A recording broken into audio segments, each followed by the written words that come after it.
What's going on is Anton from AntonDaniels.com. I appreciate you guys for continuing to rock with me, but I just got home off of an early morning flight, right? First thing through the door, I want to see my family. I love my family. You know, I'm a family man. I'm an advocate for families, right? Second thing, I got to get that hot shower because I got to throw the threads on. The threads make me feel like $1,000,000, but the third thing through my mind and all throughout the trip is that I gotta have that Tej pack. Tej makes my life uncomplicated. It's uncomplicated skincare for men. The first way that I started specifically was their level 1 system. It's a daily face wash to get rid of the dirt and grime on your skin. 2 times per week exfoliating scrub to get rid of the dead skin cells. An AM moisturizer with SPF 20 because you should always be protecting your skin from the sun, and a PM moisturizer to help your skin stay hydrated and healthy throughout the night. Here's the thing. My favorite part about Tej Henley is that every box comes with an instruction card that tells you when to use each product, how much to use, and in what order. They really making the process of achieving and maintaining amazing skin for men uncomplicated. In addition to amazing skin, members of Tej Henley get tons of benefits, including at least 20% off the retail price, the ability to customize your box, exclusive monthly deals, you can pause and cancel at any time, and you get free shipping. And because Tej Henley is sponsoring today's video, they're offering my viewers an amazing deal, right? Just click the first link in the description and you get 30% off your first box, plus a free gift. It's an amazing deal. You got to get started today. You're not out here trying to look like a dusty. And if you travel as much as I do, which I'm sure most people don't, but you know me, I'm pushing my bag chasers in order to be in the top 5%, top 10%, top 1%. We got to make our lives uncomplicated, and Tej Henley is no better product. You got to look good. You got to smell good. And you can't be looking like a dusty. Make sure you get started today. Click the link in the description. Get that Tej pack. Feel the Tej, my friends.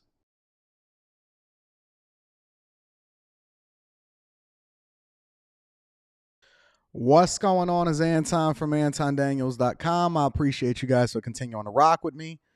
Man, I don't have my TV up. Hold on one second.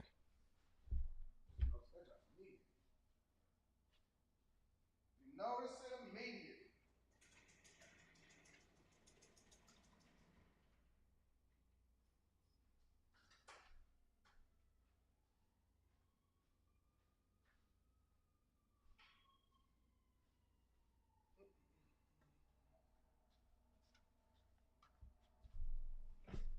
You notice it immediately because then I can't look like this. I got to look down like that.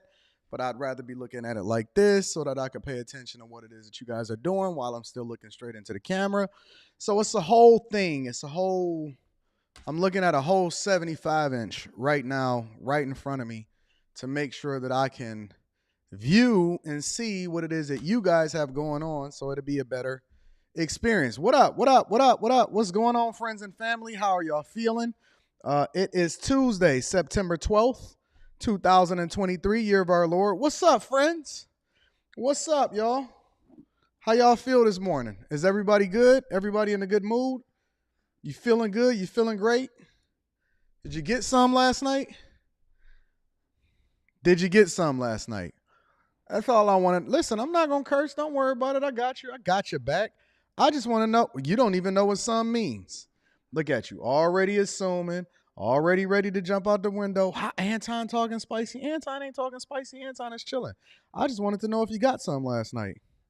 Don't answer that. Don't put that in the chat, whether or not you got some. Make sure that you stay focused. We are about to get started with the morning show. Thank you to everybody that tuned into the Q show last night. It was absolutely a hoot hollering of a time. We had some arguments. We had some discussions. We had some spicy topics. And then Q did a great job of curating the panel, curating different topics, and doing what she do on a regular basis. So I appreciate you guys. I absolutely do appreciate you. I thank you. I want you guys to continue to be in a great space. Let me just know exactly what it is that y'all do for a living. One word: trucker, mom, wife, sugar baby. Maybe a couple words would be fine. I want to know exactly what it is that y'all doing. What do y'all do every day? I don't want to get your mental health check. I'm not interested in knowing where it is that you're from. I just want to know what it is that you do for a living. You don't have to say where you work. You don't have to say none of that. We don't want y'all doxxed. We don't none of that. I see a CPA is in the building. Shout out to you. I'm just want to know what y'all do for a living. Union, baby. I know what you do. Cybersecurity sales, trucker, medical courier, adjuster, financial analyst, project manager. You're just awesome. Analyst, auto finance manager, software engineer, nurse, chef. Nothing yet. Railroad, father, daycare owner, trucker, retired. Army, banker, sales, local 758. Shout out to all of the locals. Logo design, law enforcement, state worker, IT admin for a bank, fraud investigator, painter city, auto detailer, data governance, document prep, medical secretary, consultant, accountant, lawn care, histology tech. What is a histology tech? Government, architect, paying the bills, web developer, HVAC, cryotech, mailman, forex, program manager, delivering mail 6 days a week. Shout out to you, cybersecurity engineer, adjuster, city carrier, trucking, compliance, healthcare, chef, trying to get into cybersecurity, project investigator, trucker till the death of me, nurse during the day, entertainer at night, talk to him, small business owner, moving and janitorial, life insurance underwriter, fiber optic technician, internal affairs, international business development, male gigolo, bag chaser, bread man, HR, but unemployed, real estate agent, MMA fighter, Bama man, shout out to Bama, UPS driver, electronic engineer, warranty inspector, freight broker, fitness trainer, dog walker and fueler, bag chaser, truck driver, caregiver, captain, software engineer, SEO specialist, bookkeeper, accounts receivable, career criminal, BMW tech, bread man, fraud banker, cybersecurity auditor, patient advocate, human resource, constellation and father and husband, Bitcoin developer, salute, heavy equipment mechanic, salutations, Natasha. What up, Natasha? I need a better job. We in here. And a welfare queen, manufacturing, side dude. Y'all getting crazy now. When we start getting all of those type of stuff, then we know that we getting crazy. So what up? All right, so now I got an idea of what it is that y'all do for a living. We have so many different types of professionals in the building. Shout out to all of y'all. We got a lot of different, we even got professional criminals in the building. They said we checking in so we can see what it is that you teaching and we can apply it to our profession. Shout out to the professional criminals in the building. More importantly, all right. So let's go ahead and get it started. Let me go ahead and get the housekeeping out of the way. Make sure you tap into the Patreon. Link is in the description as well as pinned to the top of the chat. Also, get that Teach Hanley 30% off your first order plus a free gift. Ladies, you know what to do for your fellas. Fellas, you know what to do if you ain't got a lady or you don't want to wait for her to go ahead and get your stuff for you. Get that Teach pack. If you messing with any other Teach Hanley, then you are doing yourself a disservice. If you do not have the likes up, then we're going to have an issue throughout the show. I'm going to go ahead and play that Teach Hanley commercial. The second one, I'm working on a third one right now. But again, more importantly, make sure you tap into the Patreon. Link is in the description, as well as pinned to the top of the chat, because that is where we do the work. If you are not a part of the Patreon, you will not have access to the locations of where it is that we're going to do the meetup in October. If you're not a part of the Patreon, do not sit here and have a conversation with me about how it is that you need funding for your business as far as to get your business started in November.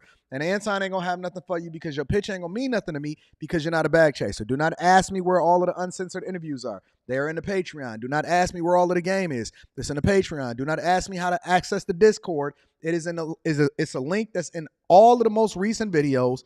It is in the Patreon. Do not ask me where our exclusive live streams are. Do not ask me where it is that I drop the nursing videos. Don't ask me where it is that you can see my W-2s. Don't ask where you can see my bank accounts. Don't ask where you can see how much I make on my job. Don't ask me where it is that how it is that I'm doing my life hacks to where I make over $1 million a year. Do not ask me anything unless you are a bag chaser. That link is in the description as well as pinned to the top of the chat. All right, so now that I have all of the housekeeping out of the way, and I am sure that you guys stayed up late night with me in order to go and watch the Q show, and then also on top of that, right, Anton was back up at 5 o'clock in the morning in order to be down here at the office by 6 o'clock, and I prayed, and I brushed my teeth, and I got in the shower, and I make sure that my beard was tightened up, that I got all of the stubble off. So it's no excuse as to why it is that you can't be doing what you're supposed to do on a regular basis. So I just want to encourage my fellas really quickly, and shout out to my ladies that's holding the fellas down. We all about positivity. Make sure you plan me in the church and the daycare, all of that in the truck. Shout out to my truck drivers and everybody that's doing what they do.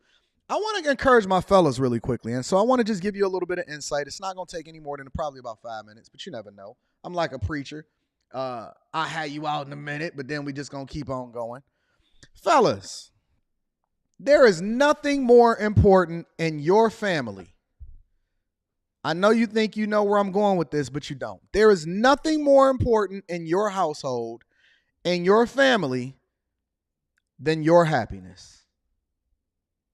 I know you thought that I was going to say your kid, your girl, your family, the bills being paid.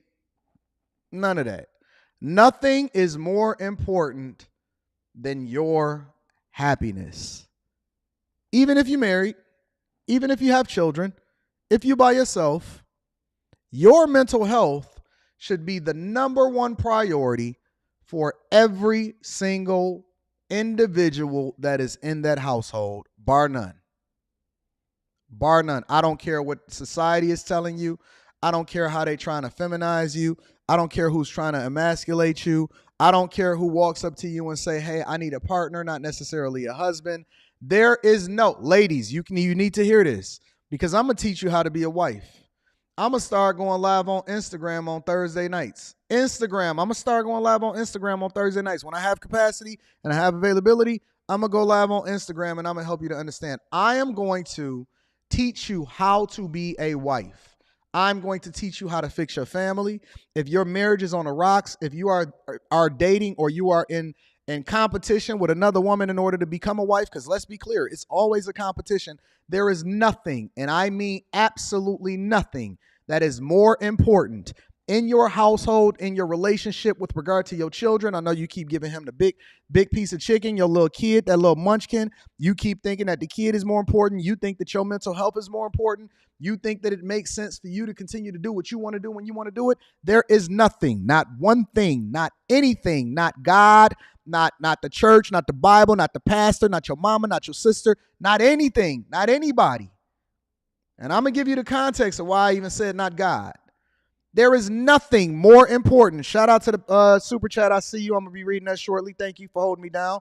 I'm reading the super chat shortly in the Cash Apps. There is nothing, and I mean absolutely positively nothing in that household or on this earth that should be of more importance and relevant to you than that man's happiness. Nothing. Brittany, not even God. Now, why would Anton say something as crazy as not even God? Why would he even raise his voice to speak that? Pastor told me that it was God. Big Mama told me that it was God that was more important. Why would Anton say something like that? Well, let me tell you why. Everybody in the world believes that as a woman, God comes first. Well, it's a half truth, which means that it's also a half lie.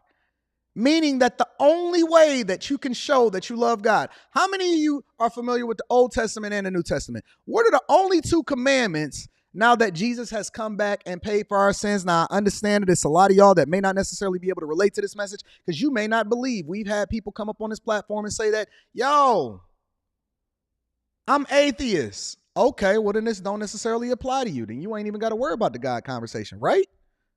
But how many people are familiar with the New Testament and the two commandments that God has commanded for us on this earth to really abide by?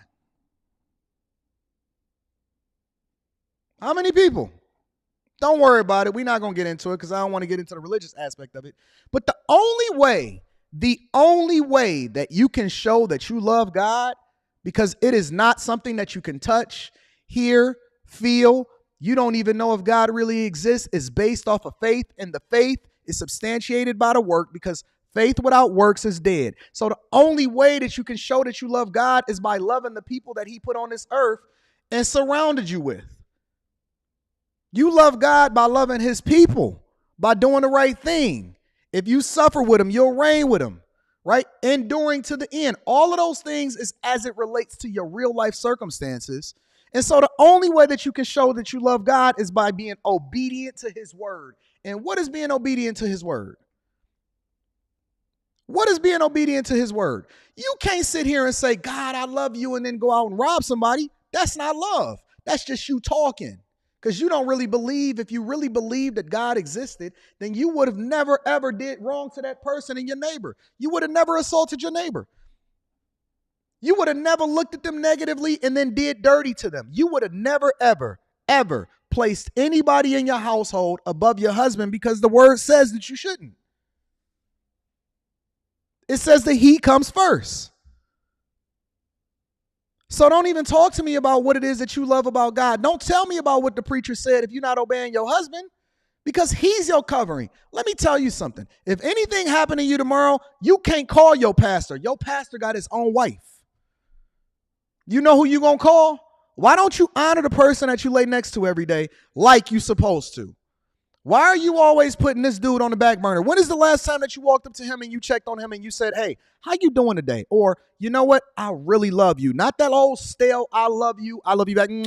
Not that old stale stuff that you've been doing for the last 15 years. When the last time you actually really cared and checked on his mental health? When the last time you rubbed his feet? When the last time that you truly was inquiring about what it is that he's going through on a regular basis? You keep sitting here asking me for coaching calls, talking about Anton. I'm ready for whatever it is that he tell me. You're not even ready to ask him what it is that he's feeling at that particular moment. How you going to sit here and be his peace? How you going to love him and you don't even know what love means? You think that love is an emotion, and it's not. That's why you say I love you so fast when y'all walk out the door. Love is not an emotion. It is an action. How are you going to sit here and have a conversation about what love is or what God is, and you don't even know what God is? You don't even know your word. You ain't read your Bible in a long time. You don't know nothing about this game. You don't know nothing about marriage. You don't know nothing about honoring your husband. You think that you going to exalt the pastor and give all of your husband's money over into the church because you're going to pay your tithes and offerings when you never even checked with him in the first place as to what it is that he wanted you to do. How you going to take his money that he worked for and then go and give it to a whole nother man, and you don't even know if your husband agree with what it is that you're doing on a daily basis? He allows for you to do it because he loves you, and he's trying not to create an environment that is going to be cantankerous around his children and have problems and things like that, because he's so focused on peace, because he know he got to go outside tomorrow and kill himself a little bit more every single day in order to make sure that you're secure, in order to keep a roof over your head, in order to make sure that you got that life insurance money, in order to make sure that you got that good insurance, in order to go over to the doctor. And you're going to sit here and tell me anything about, if it's anything outside of his happiness, you outside of your purpose.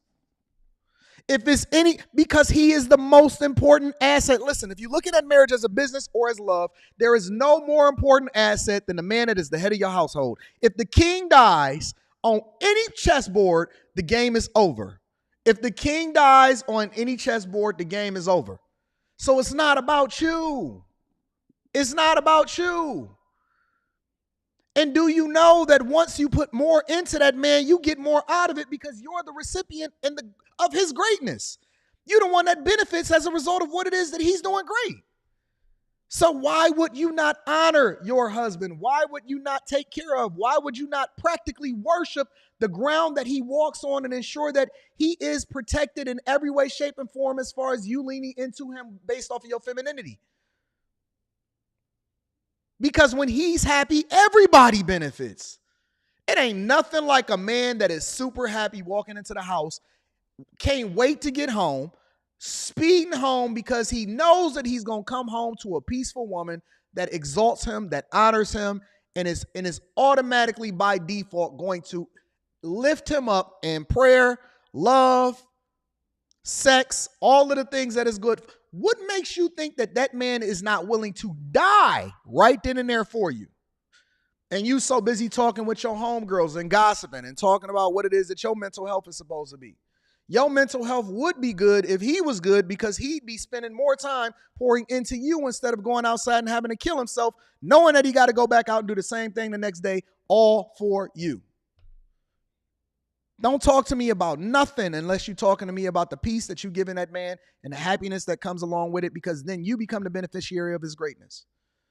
See, you don't know nothing about being a wife, and that's why you keep talking about what you like and what you want and what your preferences are and the type of men that you're going to date. You don't know nothing. When is the last time that I cared about what it is that you thought? What did I ask you? Anything about what it is, what your preferences were? I know what's best for you. I know what you want. I know the type of cars that you like. I know the way that you like to fly. I know the food that you eat. I know everything that there is to know about you. I don't need to know anything more about what it is that's happening on your job and how you gossiping about your coworkers. Leave it there. We don't want to hear it. We not interested. Keep it moving. There is nothing, and let me reiterate this point, and then we're going to go ahead and get started with the show, because I'm tired of y'all jumping on these coaching calls with me, talking about what it is that he ain't doing. What aren't you doing, and when is the last time that you looked in the mirror in order? Listen, part of being his piece is what it is that he got to look at every single day when he laying next to you. Oh, man, you thought it was just you being quiet. You thought it was just you being quiet. Part of his piece is the fact that he ain't got to worry about a Sasquatch sitting on top of him when y'all get ready to do something in the bedroom. Part of his piece is that ugly bonnet and that stupid wardrobe that you got on every single day, looking like a piece of trash. You go outside and you get a world the best of you. You come home and you give him the rest of you. How does that work? You look like a sack of potatoes every single day. You put no effort into what it is that he got to look at every single day, and you keep talking about his peace. That's not peaceful. That's war.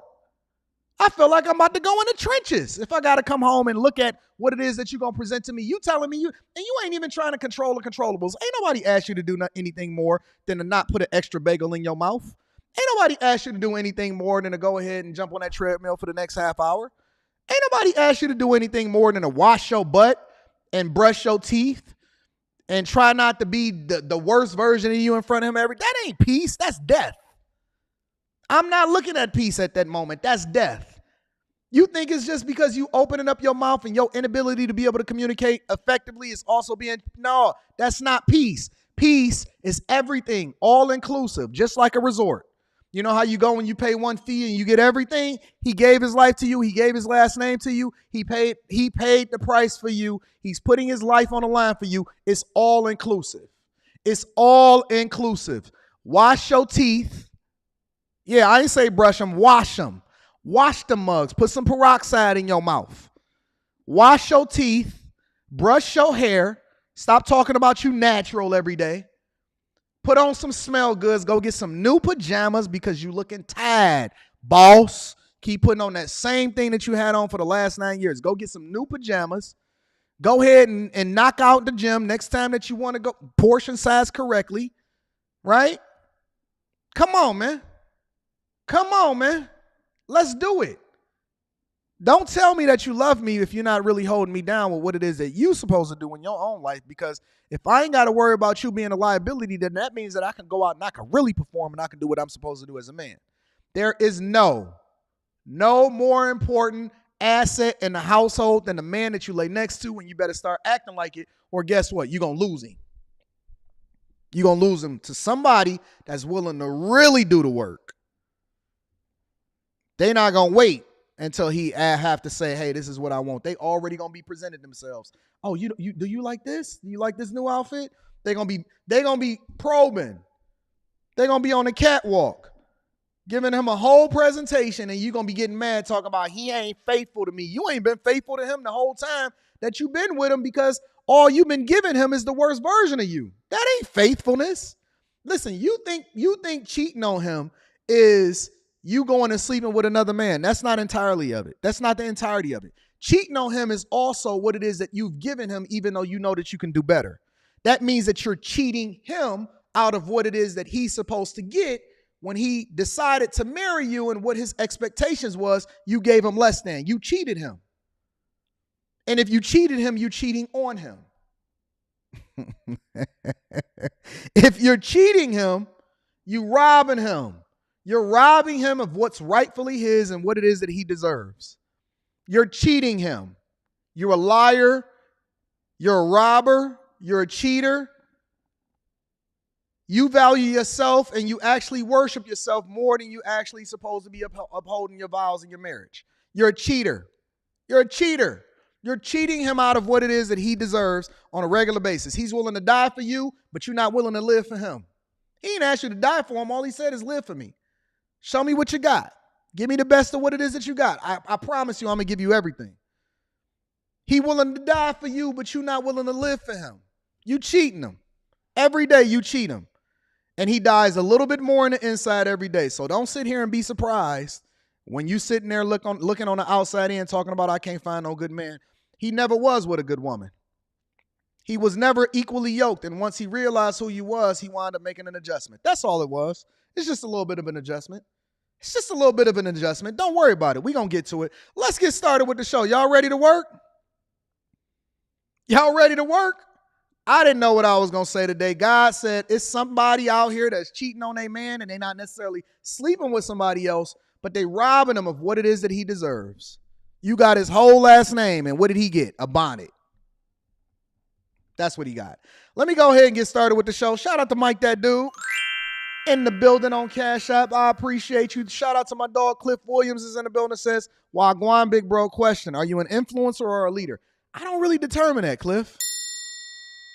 I don't really determine that. I let the people place me wherever it is that they want me to be.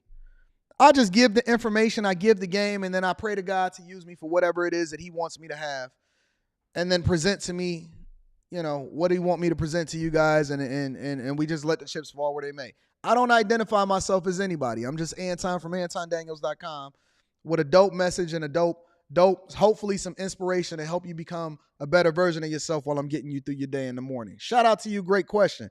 P. Shank is in the building, says, good morning, Mr. Anton. Have an awesome day. I know you will. And likewise to you. I know you will also. Thank you for the 2-ball. I appreciate you. Latrell is in the building with the 5-ball. Shout out to Latrell, just came through and dropped that in the collection plate. I appreciate you. Forsaken Archive says, did you know Marvin Gaye tried out for the Detroit Lions in 1970? New information to me. New information to me. Shout out to you, Forsaken Archives. I appreciate you. JC says, God does dirty to us, e.g. natural disasters. No, he doesn't do dirty to you. It rains on the just and the unjust. What about what it is that we do to this earth? What about what it is that we cause for this earth to then, well, I'm not going to get into it. That's a little deep. I don't agree with it, but neither here nor there. The Wealth Building Journey says, love is not an emotion, it is a devotion. Shout out to you. I appreciate you. Thank you for holding me down. And then Jeremy H is in the building, says, I knew a guy whose wife told him after the fact that she sold their house so the incoming pastor will have somewhere to live while he was in Iraq. Egregious. Disrespectful. My dog Ash is in the building. Shout out to Ash, says, after 23 years, facts AD, after 23 years in the military, fitness and wellness is a must. My snow bunny. Shout out to you and Derrick Rose. At 48 years of age, is still in the gym 4 to 5 times a week, maintaining her frame. We are both plant-based, and she is definitely my helpmeet. Shout out to Ash in the building, killing the game out here with the snow bunnies. My dog Ash. Persevere Dated TV is in the building. Says straight cooking. Thank you for the 50-ball, Persevere Dated TV. I appreciate you.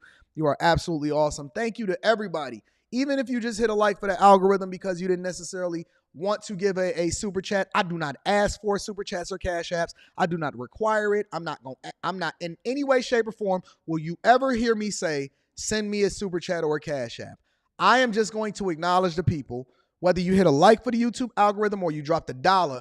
I appreciate you, so I have to acknowledge everybody that support the platform, because without you, there is no me. Craig G is in the building, says, have an interview for a promotion only after being in my new position for 2 weeks. Bag chasers, we up.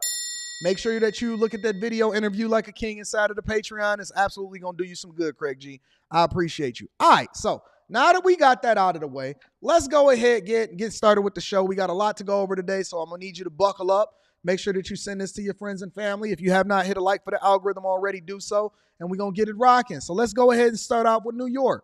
New York has been at the front of the congregation for an extended period of time now. And so we're going to go ahead and bring Eric Adams back to the front of the congregation because he just can't get right. He just can't get right. What's going on with Eric Adams? What is going on with Eric Adams? Why on God's green earth is Eric Adams hell-bent on inflicting all of this pain and trauma on New Yorkers? Question, is Eric Adams going to win another term? When Eric Adams is up for re-election, will Eric Adams, as he's running New York into the ground, will Eric Adams win another term? Will he? Why is he so hell-bent on continuing to remove resources from New Yorkers on behalf of the taxpayers? Those are the people that fund his job. Those are the people that pay for the city services. Those are the people that pay for the infrastructure updates. Those are the people that pay for your police officers. Why would he take away from these people in order to support people that he don't even know? Have y'all ever been a cable customer, like a Comcast customer?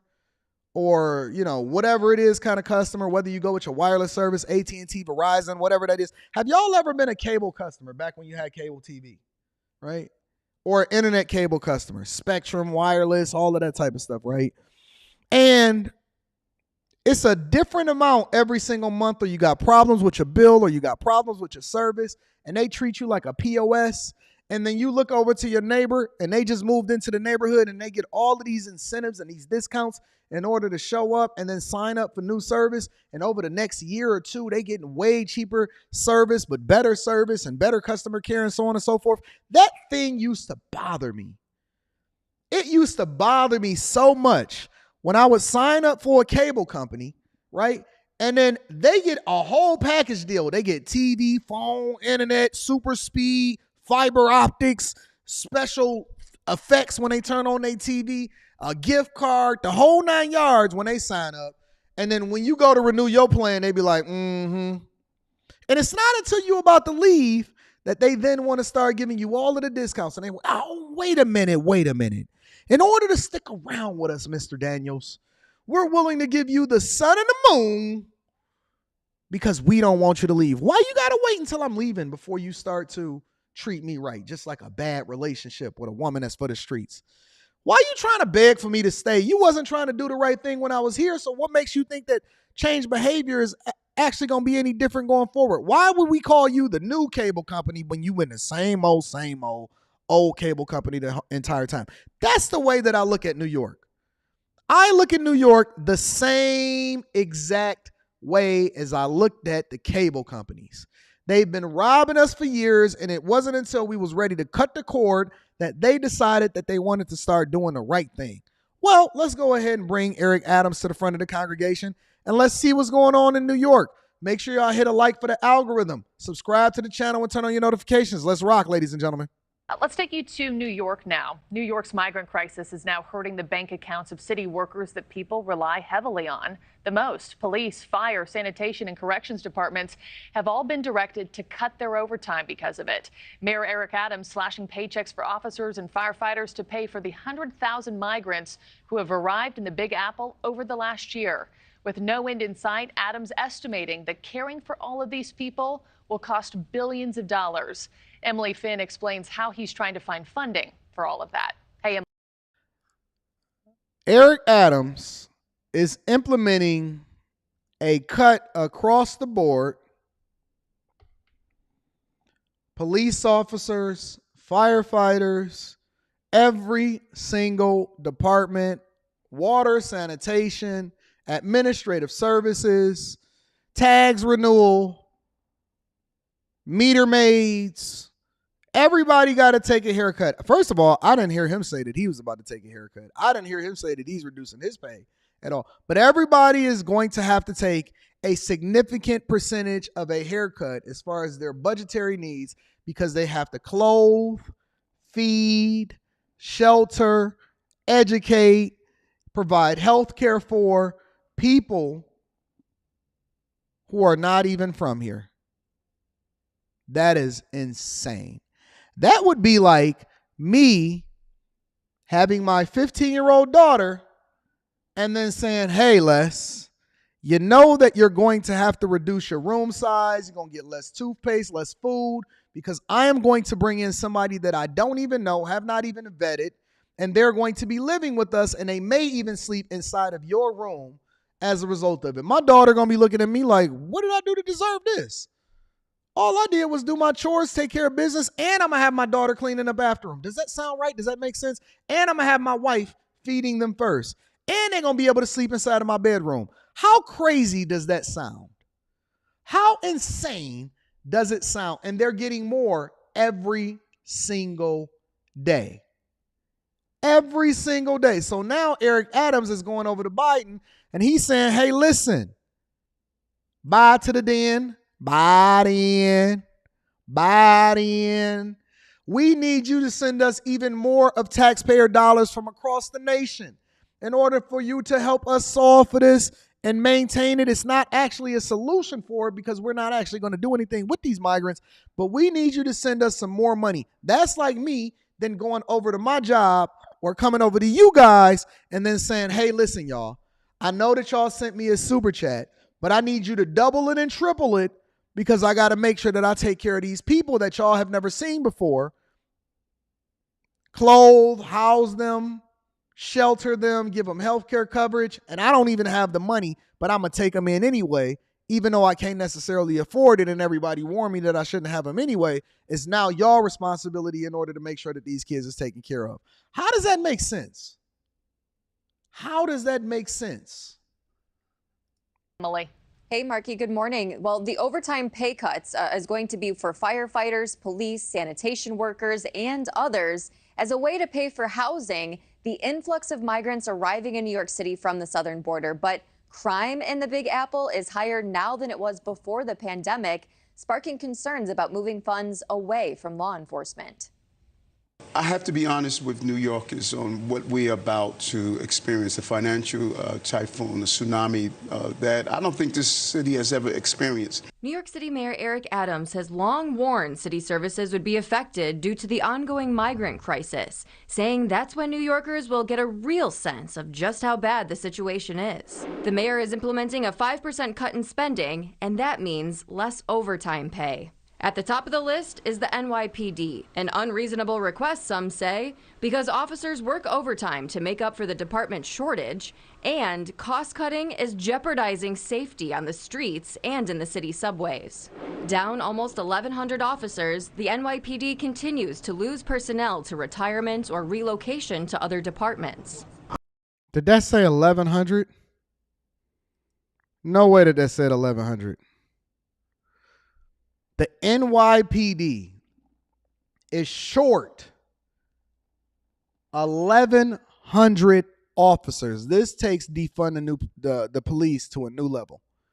This takes defund the police to a new level. You mean that we're jeopardizing public safety and we're already having to backfill and make sure that other people have to work additional shifts just to be able to fill the shortage that we have within our department right now. And we're going to take more resources away from public safety in order to ensure that we are housing, feeding, clothing, providing health care for, and taking care of people that we don't even know who they are, what their background is, and why they're here. You are removing fire services. You are removing HR personnel. You're removing sanitation. You're removing police officers. You're probably going to cut budgets on the schools, teachers, the whole 9 yards. All because of what? All because of what? See, when y'all protested and y'all advocating for defund the police, you didn't know that this was going to be the end result, did you? Retirement or relocation to other departments. I love seeing the cops because that's for protection. There's a lot of things going on the subway. But the migrant arrivals is posing a financial... Look at that. Look at that. They can't even solve their rat problem. It's rats everywhere over in New York City. That's one of the main reasons why I wouldn't move there. I can't do it, bro. I can't do it. You're not about to send me out there with all of the rats. Nope. Nope, nope, nope. Look at that. Look at our Big Apple. You know that people once considered the Big Apple the capital of America? They considered New York City the capital of America, meaning that this was the beacon. This is the place, if you really wanted to get a pulse on what's going on in America, you want to go over to Wall Street, you want to see the hustle culture, you want to understand public transportation, how we've evolved. You want to see some of the greatest skyscrapers, best parks, interesting zoos. You want to meet a melting pot of different people that's from all walks of life and the best of the best, then you go over to New York City. If you want to really understand the culture, you can go over to the 5 different boroughs in order to understand. New York had their own style, their own culture. Now New York has no identity. You know why? Because we're going to run it into the ground. And according to Mayor Eric Adams, you are now facing, not only did they remove Airbnbs, not only did they raise the rents, not only did they remove public safety, not only did they continue to vote into office people that don't have your best interests at heart, now you are going to experience a financial tsunami that is going to impact you like nothing that you've ever seen. This is according to this is word for word, quote, what he said. You are going to experience a financial tsunami that is worse than anything that you've ever seen prior to, as far as New York is concerned. Strain on the city. The cost of housing, feeding, and educating the migrants is expected to approach $12 billion, the mayor says, if the federal and state government doesn't send significant funding to help offset the city's cost. This issue will destroy New York City. No, you're going to destroy New York Sanitation City. and corrections departments have all been told to do the same thing to cut OT cost, and the city's public school system is also cutting programs. The city's public school system. The city's public school system. That is the system that is paid for specifically by your tax dollars. When you pay your high property taxes, when you get your paycheck, New York City has some of the highest taxes in the entire country. If you make $100,000 a year, you're going to be taking home as a single person less than $67,000 a year after all of the costs and expenses come out of your paycheck. Shout out to Aaron. I'm going to be reading that super chat shortly. If you make $100,000 a year, you are going to take home less than $67,000 a year after expenses. That's not 401k. That's not your 403b.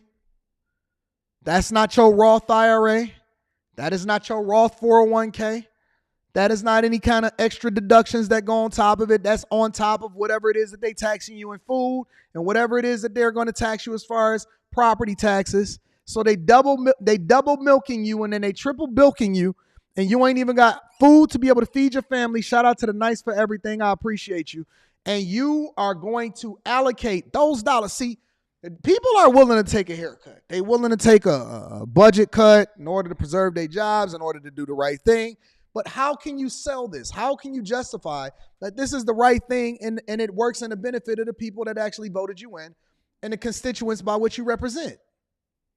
That's the thing that we forgetting right here. See, a lot of these politicians think that it's their city. It's not.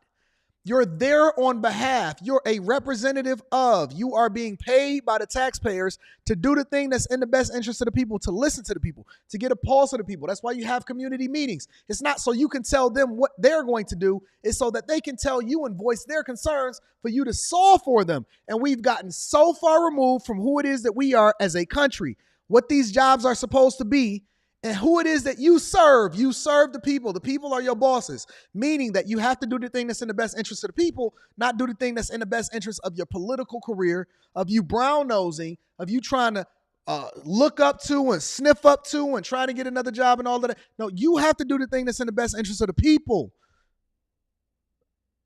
You are a reflection of the people.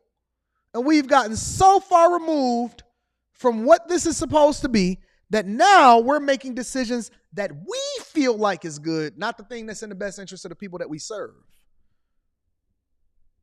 When y'all gonna start taking care of business, New York?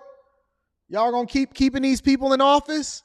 You still voting the same type of way? You still rocking out with the people that's willing to make you take a haircut, even though you already down 1,100 officers, and it's a strong possibility that the response time, if you need these officers, that you pay for their salary with your tax dollars. These teachers that you pay for their salary with your tax dollars. Your kid gonna be cold in school, the wintertime is coming, and they're gonna reallocate those funds in order to build more migrant shelters that there's no end in sight. And see, here's the biggest deal. There's no end in sight. They're not going to cut off the spigot. They're not going to turn off the water.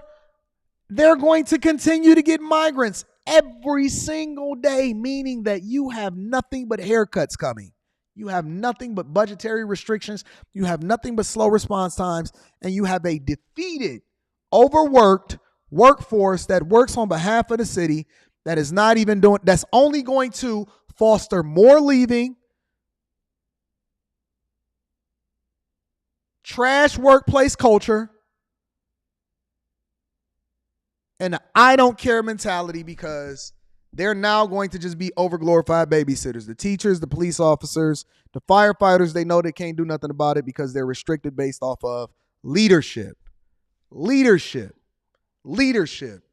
And we don't have a whole lot of it in this country. Everything is on the table now. You know, think about this for a moment. Yeah. We're talking $12 billion. Yeah. $12 billion of running our city. Sanitation, police, education, libraries, everything that we have to run the city. Every city agency has been ordered to submit a budget proposal reflecting an up to 15% cut in spending, and must now issue monthly reports so the city can track that overtime spending. Nick and Markey. Emily, thank you so much. Thank you for watching. And that's unfortunate.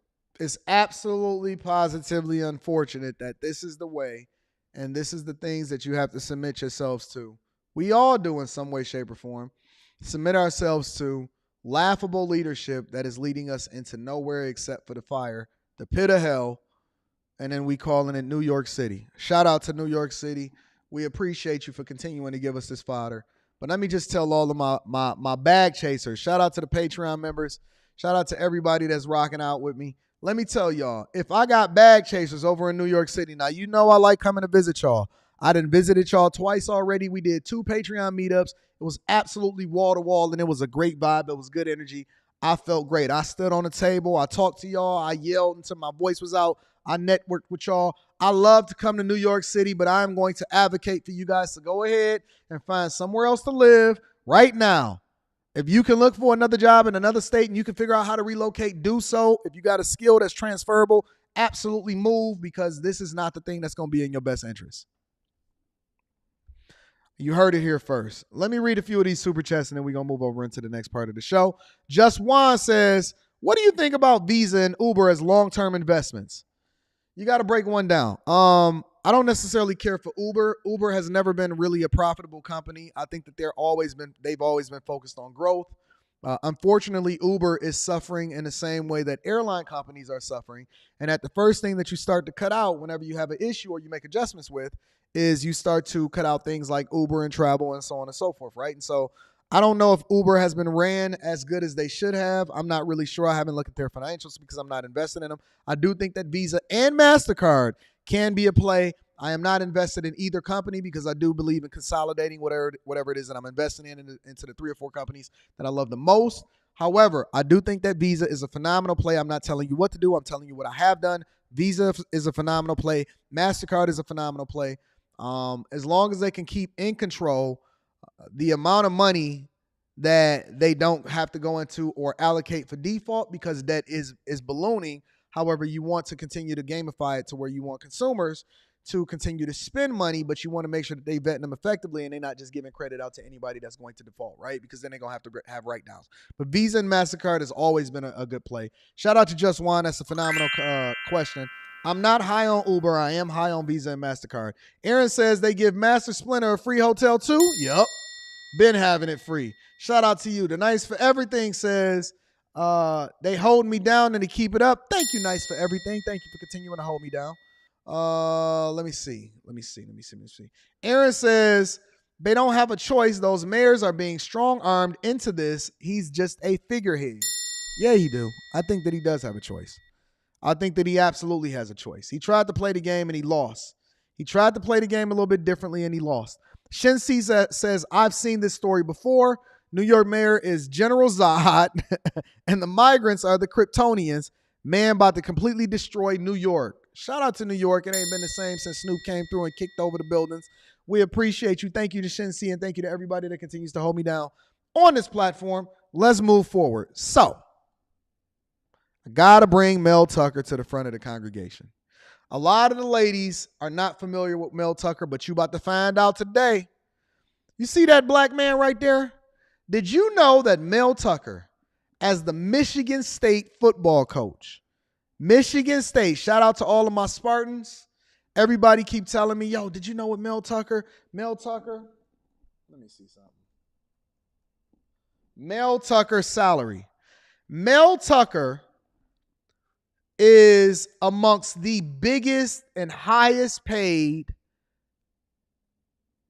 coaches in the world. Let me tell you how much Mel Tucker makes. All right? Mel Tucker,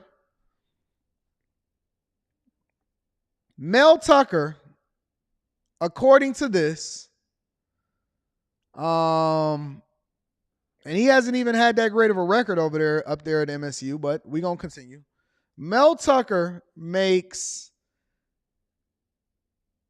his term, he signed his contract in 2021. All right? He signed his contract in 2021. His term was scheduled to go until January 15th, 2032. January 15th, 2032. The only other coach that was making even close to what Mel Tucker was making is Nick Saban. All right? Nick Saban. He was making slightly less, only $400,000 a year less than Nick Saban. He was making Tucker will make $9.5 million per season during his deal, guaranteed as long as he remained head coach for the year. Oh, Jesus Christ. Let me tell you that the University of Michigan football coach, Jim Harbaugh, who I believe is a better coach than Mel Tucker, was only scheduled to make $7 million a year. Mel Tucker, $9.5 million a year. Nick Saban, $9.9 million. Jimbo Fisher, $9 million. Jim Harbaugh, $7 million. Kirk Ferentz, $7 million. Brian Harsin, $5.1 million. Carl Doran, $3.6 million. And Mike Norvell is $3.25 million.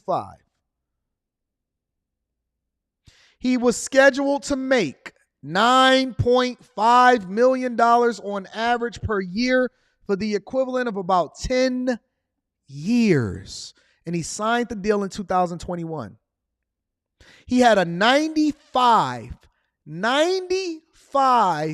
million left on his contract of a 10-year contract with no new buyout terms.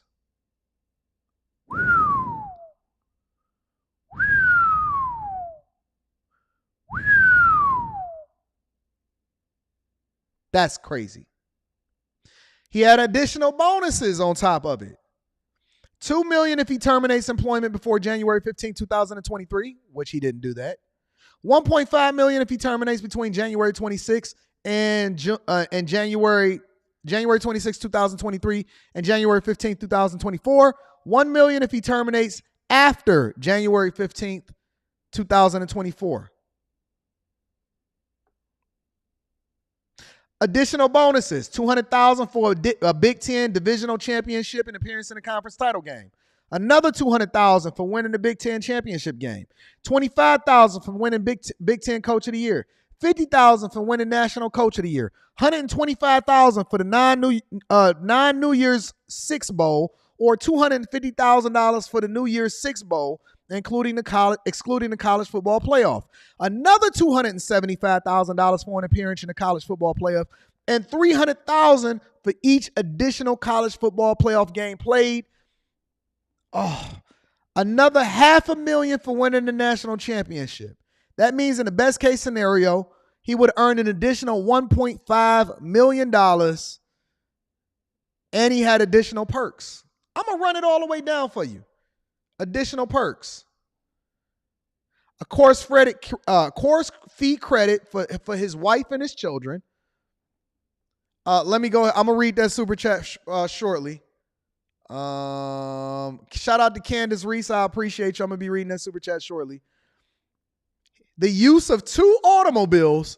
Yo, they rolled the red carpet out for him. Membership at a country club of Tucker's choice, in addition to the Michigan Athletic Club and the University Club of Michigan. 6 complimentary football tickets, 4 tickets to MSU hockey games, 4 tickets to all men's and women's basketball games, After Tucker is done coaching, he would also receive 4 tickets for every home football game for the rest of his life, 4 seats on the program team plane, and 2 hotel rooms for all postseason additional games, in addition to the plane seats for Tucker's wife and children, and use of a private plane for personal travel for up to 50 hours per year for personal travel. That ain't even got nothing to do with business. He got use of a private plane for personal travel for up to 50 additional hours of the year. Oh my God. See, a lot of times we just sit here and we have a conversation about whether or not he fumbled the bag or how much money somebody making. We don't look at all of the total compensation. All of a 10-year, $95 million contract, private plane, tickets for the rest of your life, credits for your children to be able to go to the school and your wife, seats for the rest of your life to the football games, unlimited everything. Yo, MSU, I will coach y'all like my life depend on it if you give me that package. I will coach you like my life depend on it if you give me that package. But let me tell you why this is important for us to cover it. CNN, take it away. We're following breaking news. One of the highest paid coaches in college football is off the job for now. Michigan State head coach Mel Tucker has been suspended from the program without pay amid an ongoing investigation that started back in December. This follows an explosive report from USA Today that was published last night. According to that report, a woman who is a rape survivor and victim's advocate is accusing Tucker of sexual misconduct. CNN has not independently verified these allegations. University officials say a formal hearing will take place next month. Joining us now, CNN World Sports anchor Don Rydell and CNN sports analyst Christine Brennan. She is also a USA Today columnist. All right, Don, what more do we know? Hey, Paula, this investigation began back in December, and it comes on the heels of a report published Saturday evening in USA Today. And according to the report, Tucker is alleged to have engaged in sexual misconduct while on a phone call with Brenda Tracy. She was raped. Can you imagine throwing away like $120 million package for sexual misconduct on a phone call with a chick? Can you imagine even, if you give me that type of package, I will dress as a nun. Talk about dick discipline. You ain't got to worry about it.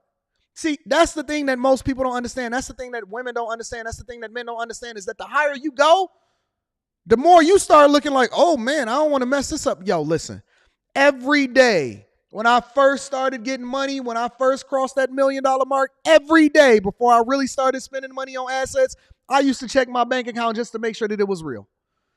I used to check my bank account just to make sure that it was real. I was like, ain't no way, God, that I'm going to blow this blessing that you done gave me. Ain't no way, God, that I'm going to throw all of this away that you gave me. Ain't no way, God, that I'm going to let the devil come and trick me out of my bag. Dick discipline is easy when you start getting that money. Y'all think that when you start getting money, that enables you to do more. No. For the right person and the right price, it's going to pay for me to do less. Listen, I'm going to sit. I'm going to be quiet. I shut the hell up. Yeah, I shut up. I'm going to be so quiet. Oh, we going to get to the rebuttal. I got you, John Smith. Oh, trust me. We're going to mine this out. I'm going to be so quiet. I'm going to be so faithful. I'm going to be so on top of my game. And so, see, y'all keep saying, Anton, how is it that you able to hold it down and you got all of this access and you ain't answering these chicks' DMs? Man, I don't care nothing about these hoes. I care about my money. That's 120 M's. And I get free education and I get use of the private plane. Fam, I'm about my bag. I'm not thinking about jerking off on the phone with no hoe that's a rape survivor. I'm a survivor. I'm not gonna make it. Whatever the song is, I'm not sure. I wasn't a Destiny Child fan like that. I'm not gonna stop. Keep on surviving. That's the thing that I sing in my head every single day. I'm a survivor. I'm not gonna give up. I'm not gonna stop. I'm gonna keep chasing. I'm gonna get bags. all day long. I'm not gonna let no hoe let me fumble it. I'm a survivor. I'm gonna keep chasing. I got a castle. Nobody's gonna crumble it. Let's get this money. But we gotta have a male black man that's over here that is married with children, got a $130,000 pack, 130 million trillion package, and he over here rolling the dice. And I keep telling you that there is nothing more deadly than a person that does not have dick discipline. How many years are we gonna do this? How many years are we gonna do this? How many years are we gonna do this to where we see so many different men being taken down by the ills and the woes of a woman? They don't care nothing about your bag. In 1998 and has since begun an advocacy group to help other victims. CNN has and then he gonna do it with a sexual harassment coach, a person that is a survivor, and literally their job is to advocate for and to coach and to teach and to push survival. Let me tell you how bad this is. This is so bad that this dude decided to do it at the university that vetted him effectively to make sure that he wasn't that type of guy. And we had this conversation last night, right? Because they had the whole previous allegations with regard to the gymnast team, the Nassar guy. That means that Michigan State couldn't afford to get it wrong. They had to make sure that anybody that they brought in was going to be on the up and up. They wasn't going to fumble the bag. They was going to give you the whole bag, but they was going to make sure that they didn't have the same situation that they had previously, in which they had to face a whole bunch of lawsuits from a whole bunch of people, and they had to settle out of court and give a whole bunch of millions of dollars over because they had a doctor that was over there giving out hysterectomies and gynecologies or whatever the hell y'all got going on, right? And this dude said, you know what? I'm going to go to the university that had been under investigation and got sued. I'm going to call a chick that specifically was a rape advocate survivor and is the woman whose job literally is to expose and teach people how it is that they need to have women stand up for themselves. I'm going to fumble this $140 million. You know how I keep getting higher every single time you talk. I'm going to fumble this $140 million package for a woman that is the biggest red flag that I've ever seen in my life at the university that could least afford to actually have any red flags. I don't know how much more this story can get worse. How much worse can this story get? How much worse can this story get? Independently verified the details of the USA Today report. Tracy served as a Michigan State's honorary captain for last year's spring football game. Tucker, who is in his fourth year as the Spartans head coach, told Title IX investigators, quote, Ms. Tracy's distortion of our mutually consensual and intimate relationship into allegations of sexual exploitation has really affected me. This is his statement. Listen, y'all. Listen. He's saying that, yeah, I cheated. Yeah, I got a wife. But we had a mutually consensual, intimate relationship. This is his letter to the Title IX investigator, right? So don't sit here and tell me about accusations. I don't have conversations. You didn't see me sitting here talking stuff about Steve Harvey with regard to the allegations that I said, no, we need to be more responsible with our platforms, and we need to wait till the facts come out before we start having these conversations. My question is, why would you ever enter into a sexual or intimate relationship with $150 million on the line? Why? Why would you enter into any relationship with that much money on the line? Why would you? It don't even matter what she said at this point. Why would you even put yourself in this position to lose $190 million?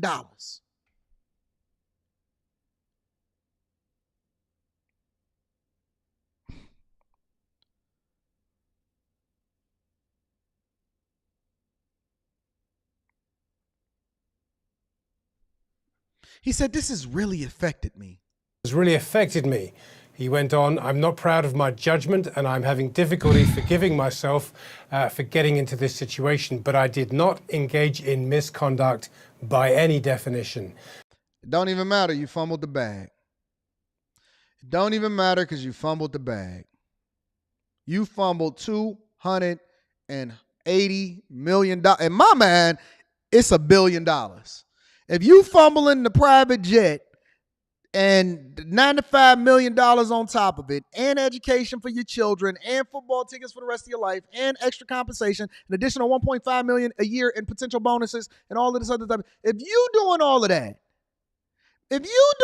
that, listen, bro, I'm not proud of your judgment either. It don't even matter whether you did it at that point because you are suspended without pay. Without pay. Good grief. Yo, is this not, of all of the years that we've been doing this, the last 2.5 years that we've been doing this show, we're about to be crossing 200,000 subscribers thanks to you. I appreciate everybody that's in the building. We already crossed 200,000. I think we had like 210 on the Anton Daniels channel. We organically, nothing manufactured, nothing bought, none of that. We are organically about to be crossing 200,000 subscribers on the Anton Daniels, on the Millionaire Morning Show. Question. Of all of the different people that we had conversations about fumbling, we had Henry Ruggs III, we had Will Smith and Jada, we had all of these different people that came up on these platforms. Is there anybody that fumbled bigger than Mel Tucker over at Michigan State right now? Just a question. Just think about it. Just think about that in your mind right now. Is there anybody that has fumbled more than Mel? Shout out to Lawrence. I appreciate you. Is there anybody that's fumbled more than Mel Tucker right now? Michigan State's interim president said he fumbled bigger than Ja Morant. He fumbled more than Ja Morant, more than Zion Williamson, more than anybody that I've ever seen that I've done a review on this platform. There is nobody that has fumbled more than him right now.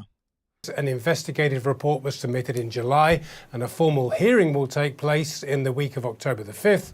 Secondary coach Harlan Barnett will take Tucker's place on an interim basis. CNN has reached out to Tracy and her attorney on Sunday. We've not heard back. We've also reached out to Tucker's agent following the announcement of his suspension, but we have also not heard back. Somebody said, what about the ex-boyfriend of Nia Long? He just got the bag over in Houston. He good. He the head coach of the Rockets today. The only person that fumbled in that situation was Nia Long because she left the man that she should have probably married a long time ago. Listen, Ime Udoka just got a bag. A bag. Wow. Christine, what is your reaction to how Michigan State is handling this incredibly sensitive situation? Paula, as you know, and Don, of course, has just detailed what we know so far. As we all know, Michigan State was the epicenter of what is the worst sexual assault scandal in Olympic history, and also one of the worst, if not the worst, in U.S. history. And that is, of course, the Larry Nassar story and the hundreds of gymnasts and Michigan State athletes who were sexually assaulted, the horrors of Larry Nassar over many, many years. And Michigan State, for up to 2 decades, turned a blind eye to that absolutely disgusting and horrible scandal. So the fact that Michigan State has acted quicker than that is a good thing, although it'd be hard to act any slower than what Michigan State did while many, many children were being raped and sexually assaulted by the team doctor. So it suspended Tucker, but one wonders what would have happened if my colleague Kenny Jacoby had not reported the story that he did and broken that news. Would Michigan State have allowed Tucker to keep coaching? And why didn't? Now he put the university under duress. You see how many people that you fumbled the bag for and how many people you put under duress? Athletic director job is probably on the line. Everybody is suffering. They scrambling. The assistant coaches probably ain't going to be there next season now. Now they got to be out of job. They family affected as a result. See all of the people that are affected by your decisions to do the thing that's not in the best interest of yourself, all because you wanted to get on the phone and jerk off? And you wanted to enter into a consensual relationship? Good grief. I'm not even an advocate for y'all using corn sites with a C. I'm not even an advocate for OF. Clear your browser history. Do a deep dive. But good grief, you're going to have to rub one out, big dog. You're going to have to rub one out for $398 million. You're going to have to rub one out, big dog. For real. Alone. Local 4 News starts now with a breaking news alert. Breaking right now, just hours after Michigan State football coach Mel Tucker released a statement sharing his side of the story. His accuser, Brenda Tracy, is responding. That's her right there. Now, halfway okay looking older woman, obviously well over the wall, right? But we're not going to victim shame right here because it's not necessarily her fault that he was over there jerking on the phone when he shouldn't have ever been involved with her in the first place. Asking me this question, as you look at this, before we start to hear her response, when you look at this, here's my question. Was it worth $500 million?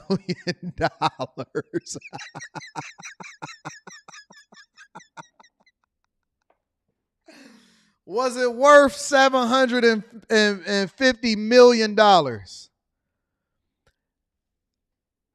Mel Tucker. Hold on. Let's have a conversation. Let's have a conversation. Let's really have a conversation. I always bring ladies to the front of the congregation, but my fellas, I'm gonna be reading that super chat shortly. Let's have a close-up right now. You know I don't like doing close-ups. Mel, let me have a conversation with you, sir. Somebody send this to Mel Tucker and let me have a conversation. Mel,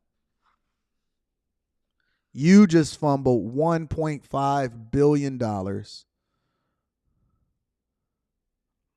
over this woman that got a wig on at Michigan State University, and you didn't even hit it. I have never in my life, as long as I've been living, I've never in my life seen somebody that lose this big of a bag over some box that they never even touched. This is a travesty. You, Mel Tucker, deserve everything that is about to happen to you, and you need to be made an example of because you just set men back at least 60 years. Do you know what all of our ancestors would have did for that type of money, sir? You know whose shoulders that you standing on for that type of money? You telling me you ain't even get to touch the box?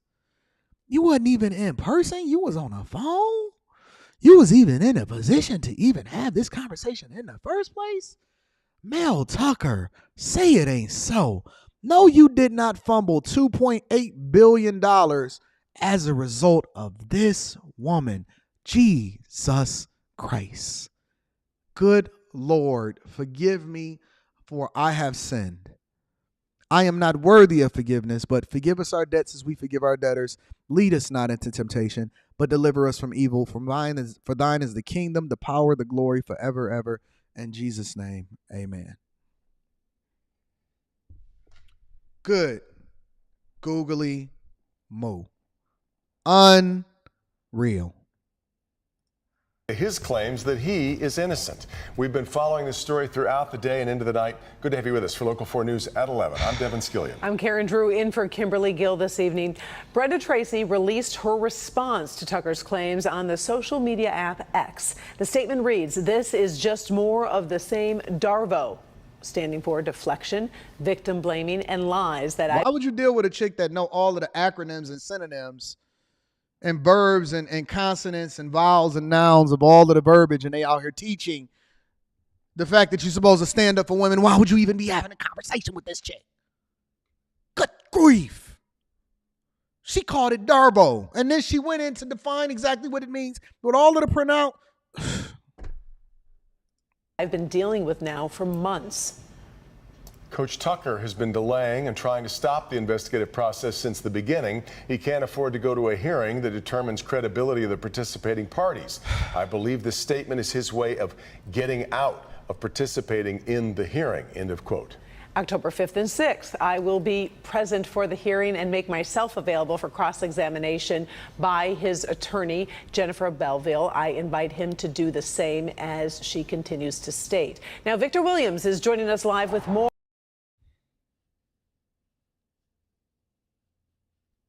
She not even afraid. She not even afraid. She not even remotely afraid. She like, yo, cross-examine me. I take a lie detector test. News alert. She said, cross-examine me. I take the test. I will stand in front of your attorney. Let me say who your attorney is. You're victim shaming, you're victim blaming. You should have never even been near me in the first place. You shouldn't have been jerking off on the phone as a result of it. What in God's green name? Tucker. I've seen a lot of things in my lifetime. I've done a lot. I've seen a lot. I've played a lot of videos. I've reviewed a lot of things. I got to take my hat off for this one. I got to switch it up for this one. I've seen a lot of things in my lifetime. Never in my lifetime did I think that I would see a coach fumbling over $5.9 billion. It might as well have been that much. He had like a total compensation package of like $120 million. It might as well have been $8.7 billion for the rest of us poor lonely folk over here on the Millionaire Morning Show. Never in my life have I seen a dude fumble for a scrag that he never even pulled his pants down from in front of in real life. Never in my life have I ever seen a man fumble in this capacity more than I seen this guy right now. For a strag. Oh my God. Good grief. Jesus. Lord have mercy. God have mercy on my soul. I couldn't even live with myself. I could not live with myself if I was in this position and I decided to throw all of that money away like the Joker did on the Dark Knight series Rises, where he burnt that money and he took the fire to it. He threw some gasoline on it and he torched it in front of the drug dealers. Never in my life would I've ever been able to live with myself. There's no way my daughter would be kicking my daughter would be holding me accountable for the rest of her life. You fumbled my inheritance? Dad. Oh my God. I can't believe that we still doing this.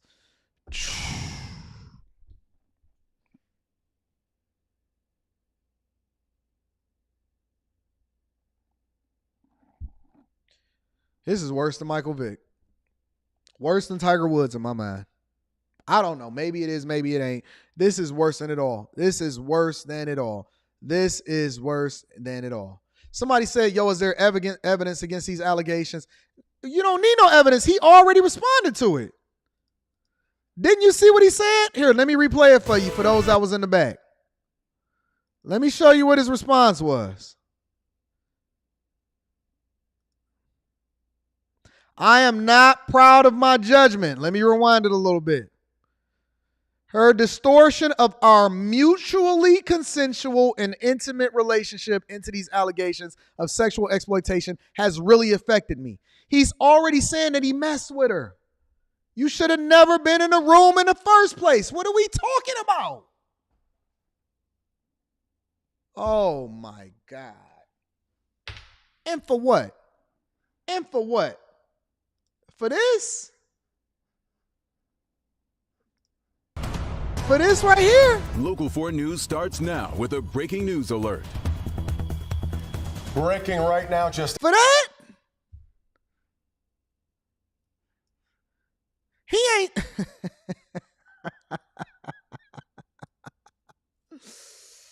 Oh, God. Jesus Christ.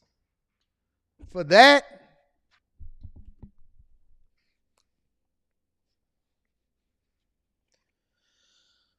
Oh, you lost $18.9 trillion for that. Oh, God. That breaks my heart. That absolutely just absolutely positively breaks my heart. Breaks my heart. Oh. He should have got a coaching call.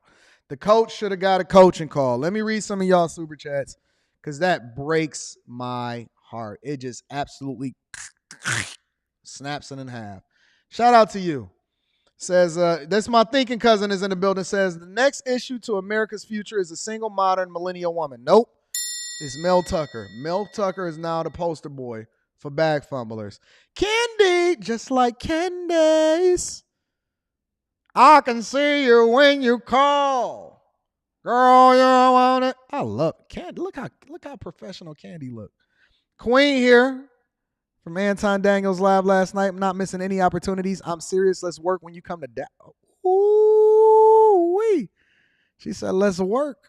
When you come to Dallas, I appreciate the opportunity, and I believe I offer a valuable perspective. How can I turn down Candace? Now, Candy. Listen, Candy. Don't Mel Tucker me. Look how pretty you are. You way prettier than that chick that Mel Tucker was with. Look at that smile. Look at that professionalism. Look at that good hair. You was on the show last night. I was like, you know what? Let me call Candy because I'm going to be in Dallas and she over there in Dallas. Don't you Mel Tucker me. Don't worry. I operate on the up and up. Anton ain't fumbling. I fumble 0 bags, Candy. I love you. Hey, Candy, send me a DM. Send me a DM, Candy. I'm going to put you at the top of the list. Make sure you send me a DM, Candy, right now. I enjoyed your perspective last night. I'm looking forward to seeing you in Dallas. I got some tickets to you for the show that I'm going to be at too. Shout out to my girl, Candace. I can see you when you walk. I love Candy. Candy was dope last night. Good girl. And I think that she was incredibly smart too. She was incredibly smart. That intelligence is one of the things that get me popping. You know what I'm saying? It gets me going. I love intelligence. Your thinking cousin says women do be passive flirting knowing that they are never interested in gunning for you at the same time. That's why we got to be situationally aware. Send me a DM right now, Candace. That's why we got to be situationally aware. You know what I'm saying? Brian Smith is in the building and says, go green, go white. Shout out to go green, go white. Nicole said, all right, Anton, what did we just learn? That we don't have no discipline. Listen, the one thing that I know for sure and 2 things is for certain, even though Mel Tucker is at the front of the congregation right now, we're always going to have another member that joins the church. You know what I'm saying? And we don't have to bring them to the congregation also. Aaron says, give me that contract. I'm a monk. I'm not looking in no woman's direction. You got to talk to the assistant coaches. I'm not talking to anyone about anything. That's a fact. That is a fact. Real talk. Lawrence Arnell is in the building. Lawrence says, bro, crashed out $300 trillion for the Mount Everest of red flags. You know what I'm saying? When y'all sent me this article yesterday, I was like, what does Mel Tucker got going on over there in these streets? Shin C is in the building, says coach fumbled the bag a few yards away from the touchdown. He was in the end zone. He already had the bag, and it was guaranteed. Performance Chip says, I'm castrated when I'm chasing that paper. Paper chasing, you know what I'm saying? Persevere Data TV in the building, my guy. Imagine fumbling the bag for your children's children. That is a fact, my dog. Chris Williams is in the building. I appreciate you, Chris. Chris with the fireball says, what a dummy. What a dummy. Dumb. I'd be coaching my butt off with a chastity belt on for that kind of bread. That's life. That's life-changing money. That is life-changing money, Chris. You know what I'm saying? Persevere Data TV says they can't even afford to let him tell his side. It's over. You know Michigan State ain't playing no games out here in these streets. Enforcer 2K9 says, anybody else find it's weird how much our society demonizes men in all things sexuality? I'm going to just say all things sexually. But then we celebrate the alphabet boys who can do no wrong. Listen, I'm usually with you, Enforcer. But listen, when we start talking about this type of money that's on the line, all bets is off. All bets are off. We going to remove the gender aspect of this thing, and nobody should be able to fumble 9 figures. Can you just think about that for a minute? 9 figures. 9 figures. Nobody should have fumbled 9 figures. I'm usually with you on that one, Enforcer 2K9, but I can't stand with you on that one, big dog. Persevere Dating TV says, I was just at Floods with my girl this weekend. Plenty of women. He could have made it way better and still say the bag. That's a fact. And then he going to pick the chick that's the advocate for rape survivors. The Service USA says he's in a bind, Nate. Oh, my God. Oh, my Jesus. Black Silver Chair says, I'm cutting my D off for $100 million. That's a fact, though. I'm cutting it off for $100 million. I done had all of my kids already. God damn. He didn't even touch the box. City Boys is down bad. Down bad. You know what I'm saying? Let me get to a few more super chats, and then we're going to continue on with the show. Civlap says she is a professional victim. Facts. And he ran right into the buzzsaw. Jake Fever says she could have hung up the phone, set up, but he dumb. Nope, you're wrong. Ain't got nothing to do with her. He should have never even been involved with her in the first place. Marriage, Politics, and Sports says, funny how Anton keeps increasing the compensation package. Yo, he fumbled $900 trillion, bro. Seriously, that's a fact. Aaron says, if you got the bag, become a born-again virgin, marry your hand, and count your cash. Don't look at her. And certainly don't turn on the FaceTime when you're doing it. You know what I'm saying? Shout out to Mel Tucker. Good grief. Ephraim says, simple solution. She should have just hung up the phone, or he could have just never got on the phone in the first place. We're not going to remove responsibility. We often tell women, you are responsible for who it is that you choose to be your baby daddy. And men are also responsible for who it is that they wanted to jerk off on. Keep calling. No, man, listen, I'm not rolling with it. I'm not rolling with y'all today. I am divesting myself against the male community for $180 trillion. For $180 trillion, I'm divesting myself against the male community. It ain't nothing you can tell me. Performance Chip says, quick to the time machine. I know he wish he could take that back. Mr. Hallel is in the building, says, wondering if the community is going to dress polite pleading guilty to playing at the playground. I am not familiar with that. I don't know anything about Brother Polite. I don't know anything about what he stands for. I know that he had like multiple wives at one point, but I don't know anything about it. Ray Sean says, hey, Anton paid off $70,000. Ray Sean, bag chaser, seat at the table member. Let me say that again. Ray Sean, bag chaser, seat at the table member inside of the Patreon. Hey, Anton, I paid off $70,000. $70,000. $75,000 in student loan debt today. I'm ready to have a positive net worth. Hold on. Who get better results than me? I'm going to say that one more time. Who can sit here with the real people, with real people in real life? Who can sit here with real people in real life and say that they get better results than me? I'll wait.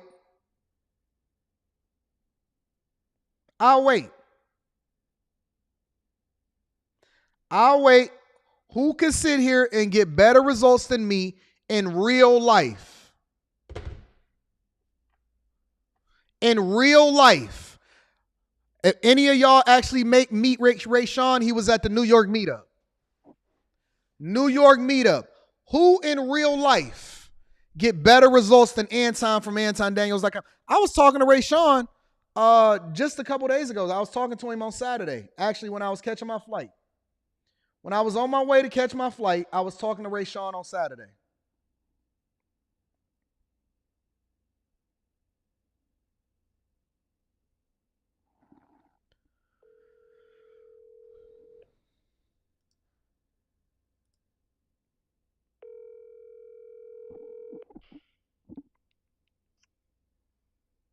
Hello? What up, bro? What's going on, man? Congratulations. How did it feel? It feels like I'm ready to continue to win at life. That's what it feels like. Hey, Ray Sean, give me a quick figure real quick. when you, I don't want you to say what you was making when I first was rocking with you. Okay, let's do this. How much were you making in additional income when I first met you that was outside of your profession? How much I was making in additional income? That was outside of your profession when I first met you. Well, I'll say it like this, more so. So I was making around 50, 55K. Total a year? A year. Got my private practice going, seeing clients on the side, making more money from that. So wait. Rayshawn, how much are you making in a month now? Last month it was around 35K. Last month you made how much? A little over 35K. You made $35,000 last month alone. Mm-hmm. Congratulations, bro. And it's going up every single month. Appreciate you. Hey man, I'm gonna see you in DC. All right, man. All right, bro. Who get more results than me? Simone says, congratulations, Rayshawn. Met him at the NYC meetup. Nice young man. Who get more results than me? Who get better results than me?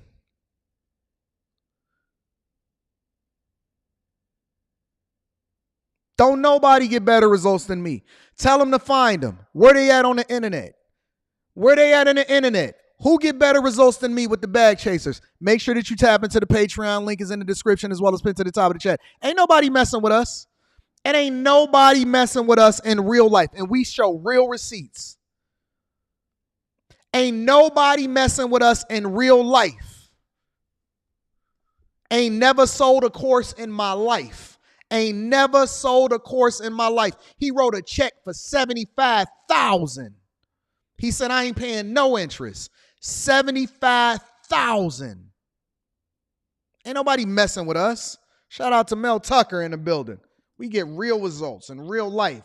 Shout out to Rayshawn. Let me give him another round of applause.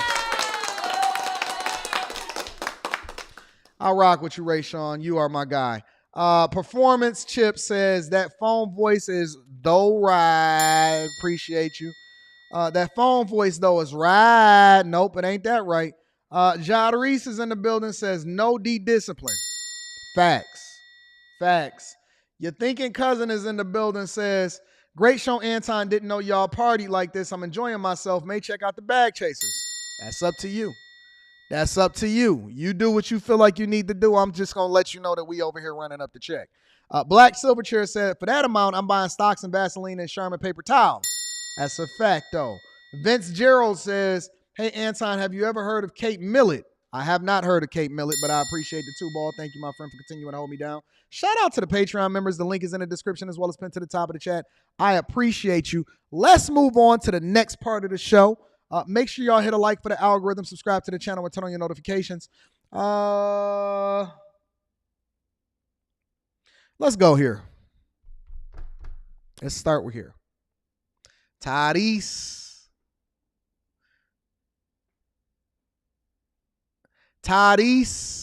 shout out to Kyla. Tyrese is in the building. Tyrese pulled up.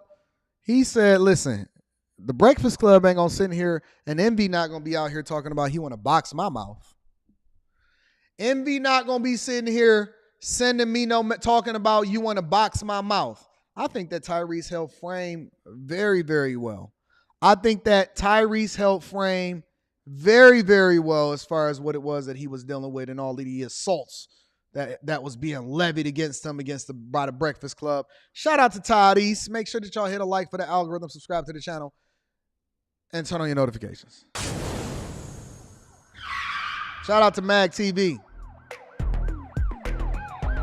Let's go ahead and move over. Sorry. Let's move over. And his wife. All right, y'all. So, I'm going to speed it up.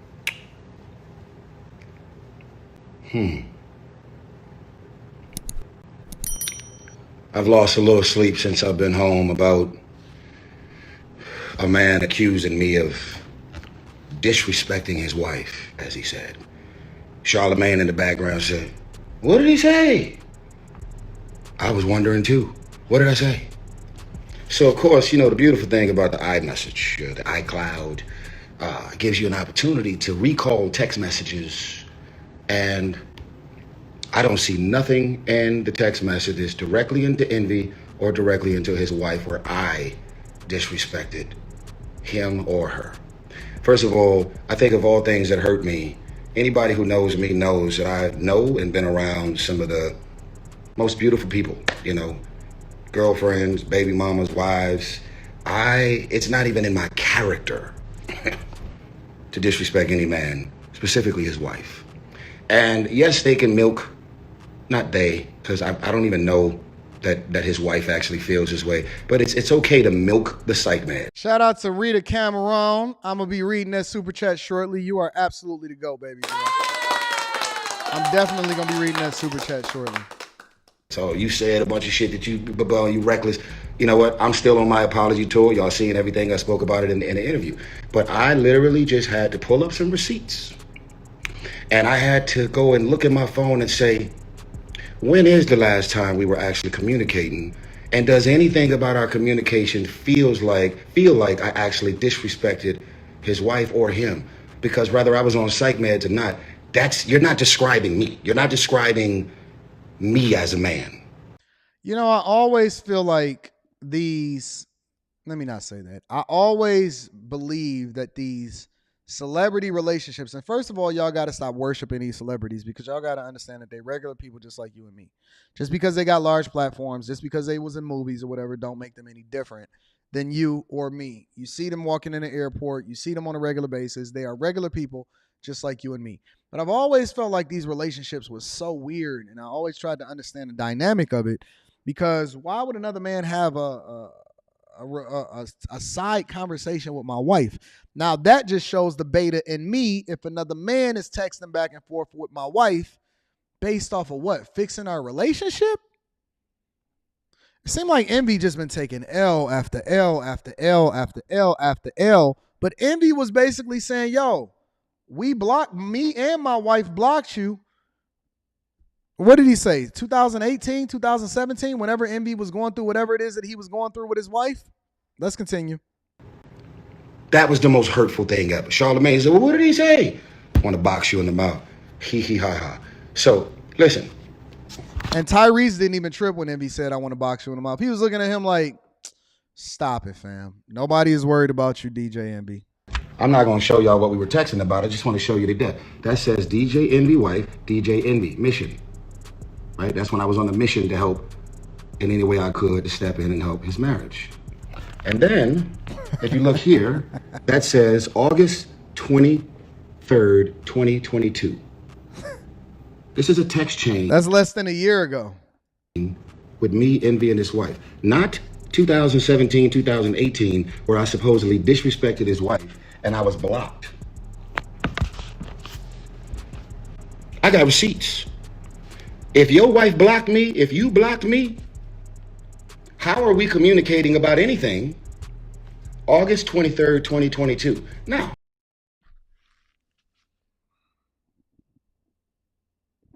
Somebody get the exorcist over there to the Breakfast Club so that they can help Envy.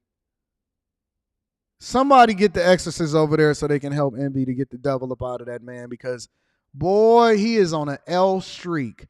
He is taking the L train to Canarsie. Shout out to all of my New Yorkers out here. Envy been taking the L train to Canarsie. Good grief. Let's go a little further.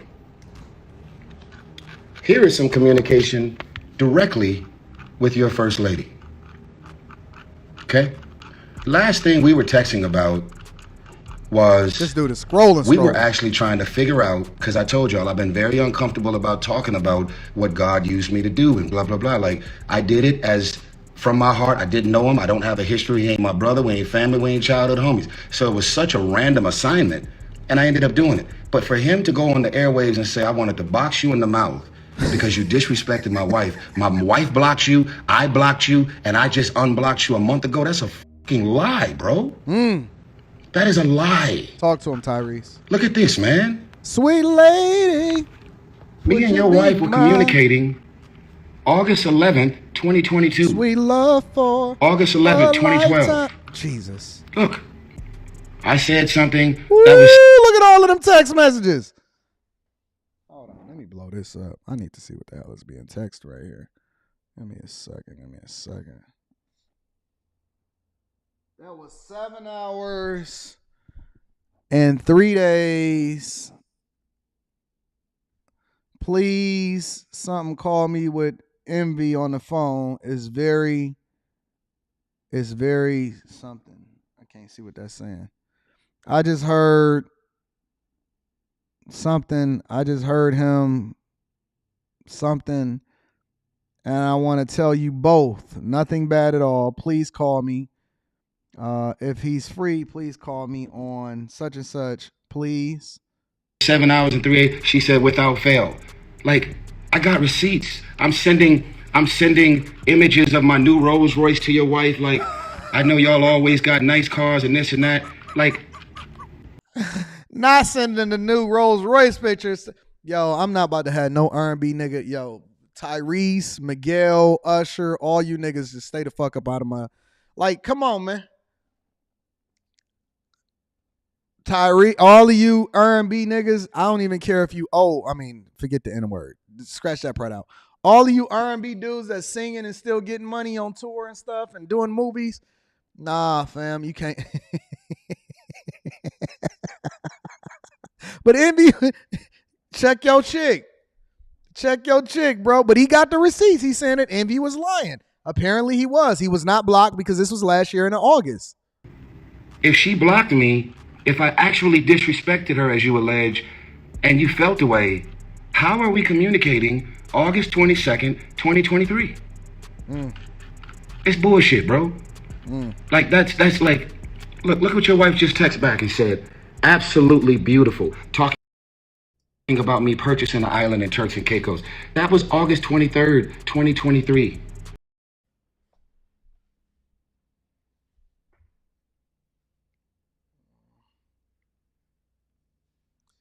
This junk is making me insecure. I'm about to go home and check my chick phone right away.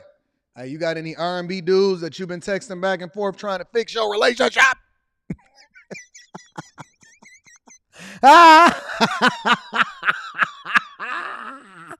You got any dudes talk about he just...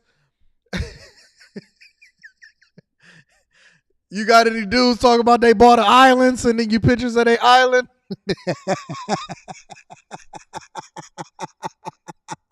Don't talk about you bought an island and sending no pictures of the Rolls Royces. My chick. Jesus Christ. Come on, man. And the last time that all three of us was on the text chain, we were actually going back and forth trying to figure out when can we finally do an IG live with all three of us finally talking about what God put on my heart to do on behalf of the marriage. So I'm going to ask you, sir, since all of this is played out for the public. Be sure to like, comment, and subscribe. Did I disrespect your wife? Or did I not? Because why would your wife be communicating and responding with me with all the good energy that it's always been? And why would you be communicating with me and your wife on a text chain? And why? Gosh, and this junk is just playing out in front of the public. They done wrote a book. He just went on a simp tour, I think last year. Wasn't that DJ Envy that went on that simping tour where she wrote the book and all of that last year? I love you too. Love is the word. Why am I texting you directly and you're responding? There is no problem. There is no disrespect. Just be a man and say, when you went through the same shit that I was going through, I just needed an out. He said, I needed be to a man just, about like, it. yo, I'm not f***ing with none of that. Just say it. Be a man and about it. then here's the last thing that nobody knows. When I had my psych med meltdown, it was around 2017 because I woke up to the news September 11th. And probably like a month later is when this goofy ass psychiatrist gave me the psych med saying it's going to help you to calm down and stabilize your mood, and it f***ed me up. The psych med episode had already came and went. Me and my ex were still together over a year, year and a half after the whole thing went down. Me, you, and your wife have been on calls, we've been texting, we've been communicating, and we've been good. So for you to say, I stopped with you because you disrespected my wife, and my wife blocked you and I blocked you, and we just wasn't with you. And every time you came to Atlanta and you texted me like, yo, pull up to the crib. You know why I was inviting you to the crib? I was inviting you to the crib because you were in town DJing. I wasn't inviting you to the crib to hash out no issues about me disrespecting your wife, because I never disrespected your wife. You never said I disrespected her. She never said. It's a lie. Just be a man and be honest and say you went above and beyond for me out of the goodness of your heart, and I didn't have it in me, nor did she, to step up and help you when you was in the middle of a crisis. Y'all. I think we heard enough here. Honestly, I think that these celebrities is weird, and I'm not really understanding why it's a conversation back and forth. But he did substantiate his argument in that he said, listen, there's no reason for you to be acting like you want to box me in the mouth, when in reality, the issue is yours. The issue is yours. Like, you needed to get your household in order. I was trying to help you, big dog. And I don't know why you acting like you blocked me in 2017, 2018, talking about you want to box me in the mouth, when I've been interacting with you and her the entire time. Talk to him, Tyrese. Talk to him, Tyrese. Sweet lady. Talk to him, Tyrese. Don't let him try to throw salt on your name, big dog. You stand for that. Oh, hold on. Rita. I love Ritas. Shout out to the Ritas.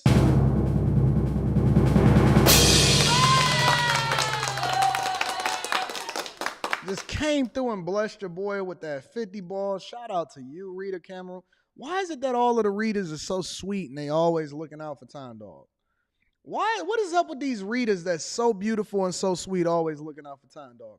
I appreciate you, my love. Thank you so much. You are very, very much exalted in my heart. God bless you. You are the best ever. Thank you. King Spark 5799 says, have you dropped info for the DC meetup? I'll drop it today. I've been so behind. I had the Q show last night, but I don't have anything that I got to do today as far as live streaming and stuff, so I'm going to do that today. Persevere Dated TV is in the building, says Envy has spazzed on 3 to 5 dudes because of his wife, and he can't see the coincidence?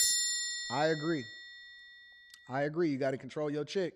AL says Envy better chill before Tyrese does a music video with his wife. Your husband's looking at me. That's cool. He going to do the Usher. J Hub is in the building, says, I did see about 10 outgoing messages in a row. You know, some people just text like that, honestly. Like, they text in a row instead of texting one big messages. So we got to take that into consideration also. Let's not blow it out of proportion. Marriage, Politics, and Sports says DJ Envy simply mad his wife is sneak talking to another man. I would be a little bit tight about that. That the dude from TGT is over here having conversations talking about it wasn't Tyrese and TGT? Tyrese, Genuine, and Tank or something like that. William Lucian says, I love you, big dog. You need a better soundboard. I like my soundboard. It is unique. It doesn't sound like anybody else's. And it is absolutely awesome. Maybe I'll make some different sounds, but my soundboard is awesome. Make sure that you hit a like for the algorithm, subscribe to the channel with turn on your notifications. The last thing that I want to talk about is Diddy. Now, I happen to believe that Diddy gets a bad rap.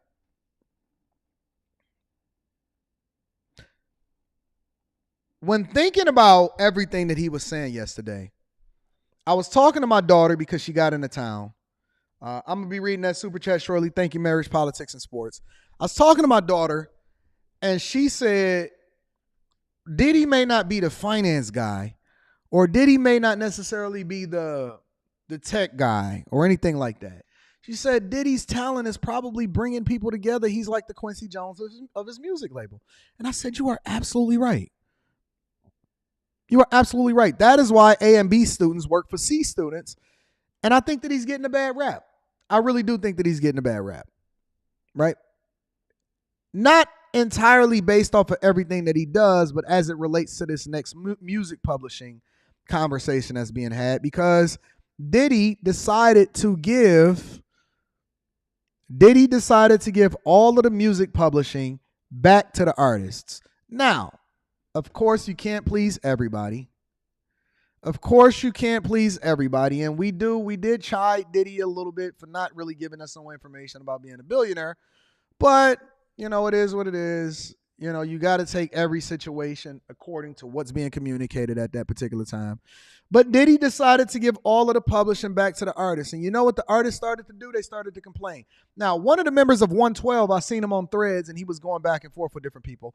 And he was breaking it down, and he was just saying that y'all got Diddy all wrong. Y'all got Diddy all wrong. But I'm going to go ahead and play Mark Curry.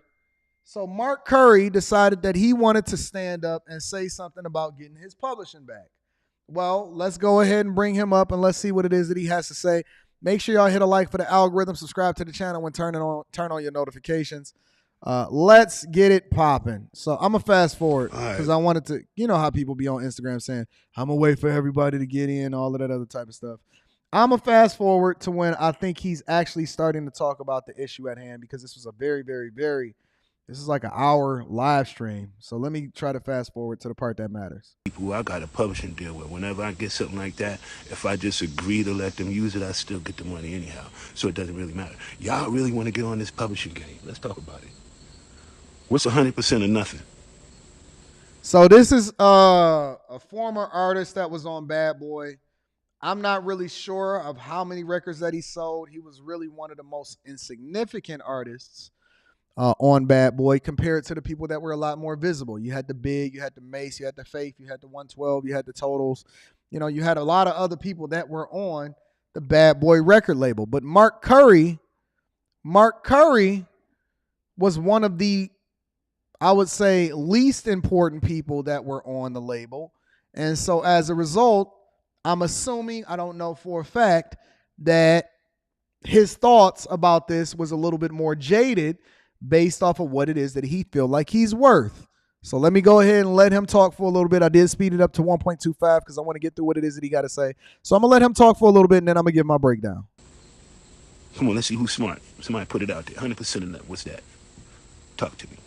Y'all said he was a writer behind the scenes. Okay, so that means that you had the ability to read over. Well, I'm going to get into it in a minute. You know what I'm saying? He want to be real nice. I told him when he died, I said, look, man, how about you keep the publishing and just pay me for it? I said, just give me the money for it. You keep it. He said, nah, I want to give it to you and then let you do what you feel you want to do with it. I said, well, I wanted to do something with it years ago, but you just not wanting to give it back. How about, nah. You keep her. You got kids with it and everything, and just pay me. He didn't want to do that. Why he didn't want to do that? Because it's not worth $1 million. All of these years, he fighting over not giving Mace back his publishing. I don't really speak about him too much. Cool dude, but he don't speak of me, I don't speak of him. He was going through a lot about giving Mace, about giving the Locks back their publishing. Everybody wants their publishing. What they want their publishing for? For what? Don't y'all understand that these artists sign contracts and then they don't just automatically take your publishing? You have to actually sign a contract for whatever it is that they want to offer you for the publishing, and you take it because you don't necessarily understand it or you didn't educate yourself enough to actually read the contract or go and get a lawyer to break it down for you. If Diddy say, all right, I'm going to give you $25,000, I'm going to give you $50,000, I'm going to give you $100,000 for your publishing, and then they profit off of it as a result of it because they took a risk as to determine whether or not that publishing is going to be worth anything, if it's going to be in movies, if it's going to get a licensing deal and all of this other type of stuff, right? Then that's your choice. You made a choice as an artist, as an adult, the same way that these women make a choice to open up their legs for the men that's not best for them. You made a choice to sell your publishing to Diddy. You can't make him give it back to you based off of you having bully tactics or you want to go to the general public because you did a bad deal. When are y'all going to start taking responsibility for your own actions? When you sign up for a job, it is your responsibility to read the offer letter and to read the contract and go over all of the details before you decide that you want to actually take that position. It's your fault that you're making whatever it is that you're making or not making, or you took an advance, or you took the money that he bought you out of your publishing for. He didn't force you. You sold it, and now you want to get mad at him. And then who told you that it was worth $1 million? Who told you that your publishing was worth $1 million? So you're going to get mad at a guy that voluntarily didn't have to. Think about this for a second, y'all. He did not have to do anything. There is nobody in the record industry, regardless of the reason, if he's trying to do it for public, to give his public image a boost, if he's doing it because he's tired of people talking about his name, no matter what it is, he does not have to do anything. Nobody is doing anything, and nobody is getting mad at anybody for doing it, but then you getting mad at him for saying that, listen, I'm going to give you the publishing for whatever it is that you want to do, right? You sold it to me back in the day. I made money from it, maybe, who knows? He's giving it back to you for nothing. He's not even making you buy back whatever your publishing is worth. Whatever that is, he's not making you buy back for it. Whatever the reason is that he's doing it, he don't have to give you anything. He could give it to he could just let his kids own the entire publishing for Big, Locks, Mace, everybody. He's giving it to you. He's not even selling it to you. Yo, piece of S, not worth anything publishing. He's saying, listen, if you just want to have it as memorabilia, if you want to make an extra $300, $400, $500 a year or $500 a month or whatever it is, a quarter from it, it's your money. Is better than nothing. I'm going to give it to you and let you do whatever it is that you want to do for it. But you can't win for winning and you can't win for losing. And so either way, they're going to be mad. Either way, they're going to be pissed. You said you don't get to own people. Diddy is wrong for taking it in the first place. That's BS. That's BS. Without Diddy, there would be no him. And then he actually sold it to him. If you sit over here to me and you say, Anton, I want to sell you my business with my name on it. And I say, okay, well, this is what I think is worth, or this is what I want to give you for it. You don't have to sign anything. What is wrong with you grown adults being so requiring for somebody to give you anything? You sold it to him. You made a business decision to sell it to him. And now you're getting mad. You're getting mad that he's giving it back to you for free, regardless of how long that he held on to it. It's his. He owned it legally, rightfully so. What makes y'all think that he owes y'all anything? Why do y'all think that the record industry or any executive or any person owes you anything? Is based off of the business that you do? Why do people feel like that somebody owes them something that's not theirs? You said publishing is worth nothing. No, his publishing is worth nothing. His publishing is worth nothing. What makes y'all think that somebody owe y'all something when y'all did a bad business deal? You did a bad business deal. Some of y'all go into the payday loans place every single month because you can't pay your bills. Is it wrong that the payday loans place charge you 100 trillion% interest when you know you signing up for it, and they explain to you the terms and they make you sign the paperwork and you don't look at it and you sign it and you take that loan out? Is it the payday loans place, or is it their are they wrong for you taking the money in order for you to shore up your finances and then have to pay them an egregious amount of interest as a result of it? Next thing y'all gonna tell me that it's Biden's fault that y'all got to pay back y'all student loans that he didn't get y'all forgiven for. I don't understand why y'all act. Who said that he had to sign a bad boy in the first place? Who said that he had to ever write any songs or do any ghostwriting or any of that at first? Listen, you could have went, got you a regular job, live whatever type of life you would. Go find another deal if you can find another deal. Why are y'all sitting here running in the Victim Olympics for deals that you signed? This is not slavery. This is volunteer. What is wrong with y'all? You signed the deal. What makes you think that anybody else owes you something as a result of it? I'm so sick of these gray-haired, bearded dudes that is aged out, and they feel as though somebody just threw a random number. Give me $1 million for it. What? What do you mean give you $1 million? What makes you think that that's worth $1 million, first of all? And secondly, I don't have to do anything. I didn't even have to call you. Now you're going to get a bad attitude like a bad bee because I called you in order to give you something that I didn't have to give you in the first place. We could have all went to Justin's. We could have all went to the Cheesecake Factory, own your publishing for this particular quarter, but now you want to complain about it. Man, grow up. What is wrong with y'all? Grow up. Read your contracts. Where are we making money off our publishing now? I ain't even heard Bad Boy for Life or nothing. Every time they play it, you might make, what, about $2? $5 or something like that. Okay. Come on, man. Give it back then. We trying to eat big meals out here. Big sandwiches, big snacks. You understand? You're not a big snack eater. You're not, we trying to eat big snacks, big meals, you're not a big snack eater. You're a little snack. You're an applesauce eater. You don't even have fruit snacks. You're applesauce. You don't even have fruit snacks. We trying to eat big meals out here. For what? For what?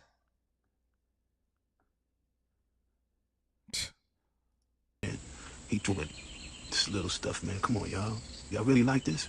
Come on, talk to me. Ask me a question or something. Make this interesting. Oh, shit, I ain't been moving. What up, new flip drip? You already know, Puff. Yeah, that's right. I ain't know I had to move. This Cassius Jones, what's going on? Preach. That's right, exactly. Where's the cash? Versatile, you already know what it is. We want the money. We do not care about just sitting back waiting on a year for a check to come. I ain't doing it. It's all in the book, G. Yup, it's all in the book. Everybody, what you really... Diddy didn't. Pink Lady says, Diddy gave it back because it's not worth anything now. Is that what this guy's saying? Is he right? What makes you think that he don't have to do nothing? Diddy never announced that he was... I can't stand y'all. You can't win for losing. You can't win for losing. You give somebody some money for their business, and then they be like, why you ain't give me more? You gave him this. You can't win for losing. Good grief. Dude, go get the book, Dancing with the Devil, How Puff Burnt the Bad Boys of Hip Hop. It just speaks some real good things, you know what I'm saying, that, you know, one that might want to know, you know what I'm saying, might got a little bit of truth into it. What's up? Wait, my boy Marley Marl, man, come on, Marl, I need to get these computers fixed. Yeah, I knew better. Yeah, why would y'all think Puff being nice? He all over the news right now. Kiki B all on the news talking about him. He done lost his Ciroc. He done lost his... Or you can get the book from Amazon. Go to Amazon.com and then Google, or you can Google Mark Curry Dancing with the Devil book, and then it'll come up to Amazon. No, thank you. Somehow, some way, he can't even sell his own book. But man, get out of here, bro. You can get the book right there, and I appreciate that. Bring me up. What's going on? Let's Play About It podcast. Come on, let's get on that podcast. Could shows be together more interest, therefore making a buzz and then make the publishing more valuable? They just did that with 50 years of hip hop. They just took back a whole bunch of hip hop artists from back in the days, and then they did that thing with them to help them get some more publishing. But, you know, I mean, did you see? I'm gonna tell y'all something that's cold. For the first time, damn near in life, have you ever seen the Sugar Hill Gang, Wonder Mike and Master G on stage? Because for so long... Hey, Mark Curry, I tell you what. If you don't want your publishing, give it to me. I'll give you like $37. $37. What are you making per year, right? I'll give you, if it's not worth nothing, just give it to me, and I'll give you like $3,000 for it. You know what? Just because you're a nice guy, I'll give you 5 bands for your publishing. I give you $5,000 for your publishing. If it's not worth nothing and you're only making $200 or $300 a year for it, let me own it. Sell it to me. I'm going to have it as memorabilia just because I feel like it, just because I'm rich as hell. I'm going to own your publishing, and then I'm going to go ahead and give it to my daughter. I give you 5 bands for your publishing just because I'm a nice guy. Just because listen, if you don't want it, I'll give you $5,000 for your publishing. We might make it back within the next 10 years, maybe, and you can do whatever it is that you want with the $5,000. Is that cool? Am I a bad guy because I offered him $5,000 for his publishing that he said is not even worth a few $100s a year? I'm not going to make no money until after like 10 years. I'm not even beating the rate of inflation for that. I give you 5 bands from your publishing just so I can have it as memorabilia, so I can have some bad boy memorabilia. How about that? Send your publishing over to me. I'll send you 5 bands. I cash app you. I will cash app you $5,000 today if you sell your publishing to me, Mark Curry. Since you don't feel like it's worth anything, send it over to here. We gonna make sure any bad boy artists, listen, any bad boy artists that don't want their publishing, come and holler at me on the Millionaire Morning Show. I will buy your publishing from you since you in a bind, Nate. Since you are in a bind and you only making a few $100s a year and it's not worth anything, then let me go ahead and give you an advance 10 years ahead of time, and I'm going to own your publishing, and then I'm going to have some bad boy memorabilia as a result of it. Is that cool?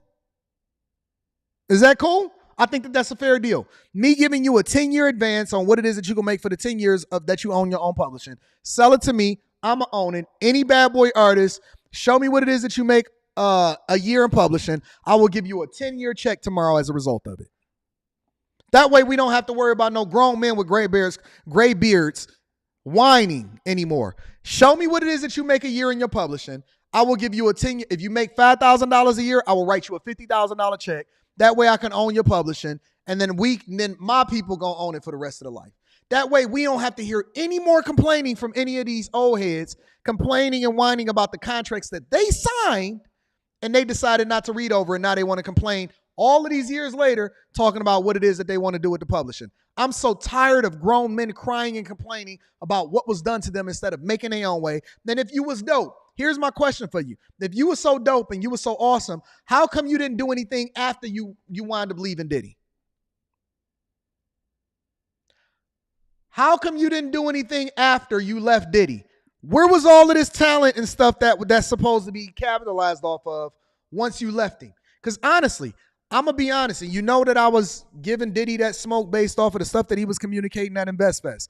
However, I do think that y'all just piling on because y'all want him to be the villain in every situation, and he's not the villain. Some of these people are just always perpetually going to be victims because they got that victim mentality, and they all expect for somebody to do something for them instead of what it is.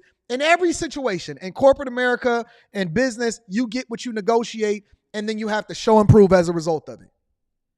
I'm not even really sure what we're talking about right now. Let me hear some more of what you got to say real quick. The Sugar Hill family owned the Sugar Hill rights. They own Master G, they own Big Bank Hank, and they own Wonder Mike, the names. So for all of this time, Sugar Hill Gang was out on the road doing shows, but it wasn't really the Sugar Hill Gang. It was their sons, like Scoochie and I believe Scoochie. That's true, DK. Mace wasn't saying his publishing was worth it. Mace is happy.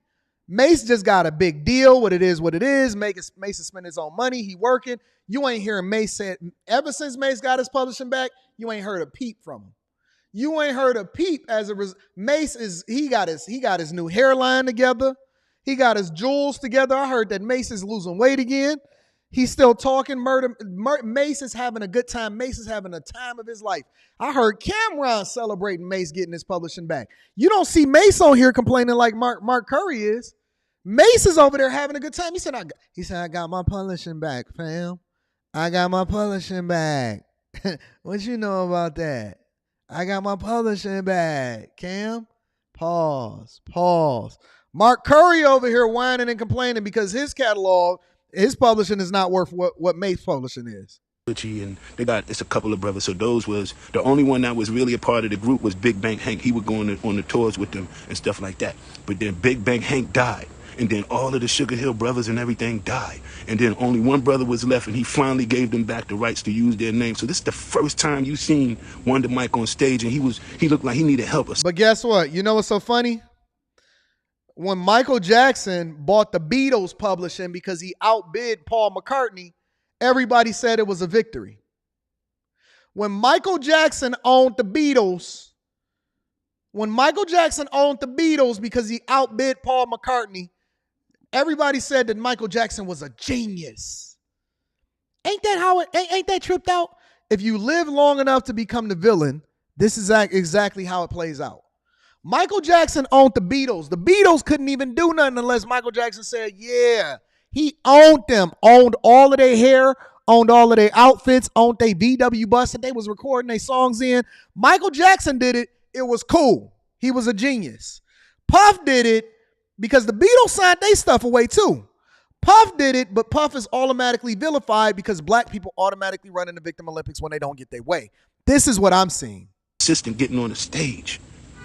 Come on, man. Do you know how it felt good to see them? But they've been raped for so long. This is hip hop. This is what's been going on, man. What's going on, Sister Sexy, Portia, shit, Dirty Snares? What's going on, man? I'm gonna get back in the studio one day, Dirty Snares. Why did he give it back? He only gave it back because first it's not really worth nothing. Man, I don't even want to hear this. I'm so tired of these old heads whining and complaining. Hey, Mark, hit me up, bro. DM me, bro. Mark, let me see what Mark Curry doing out here on these streets. Because this ain't even the real Mark Curry. The real Mark Curry is hanging out with Mr. Cooper on the low. The real Mark Curry is hanging out with Mr. Cooper. Mark Curry. See? Yeah. The real, oh, come on, fam. Why do he still got Bad Boy alum? Hold on, let me pull this up for y'all. Y'all got to see this. Y'all got to see this, y'all. Hold on. Y'all got to see this. Y'all got to see this, yo.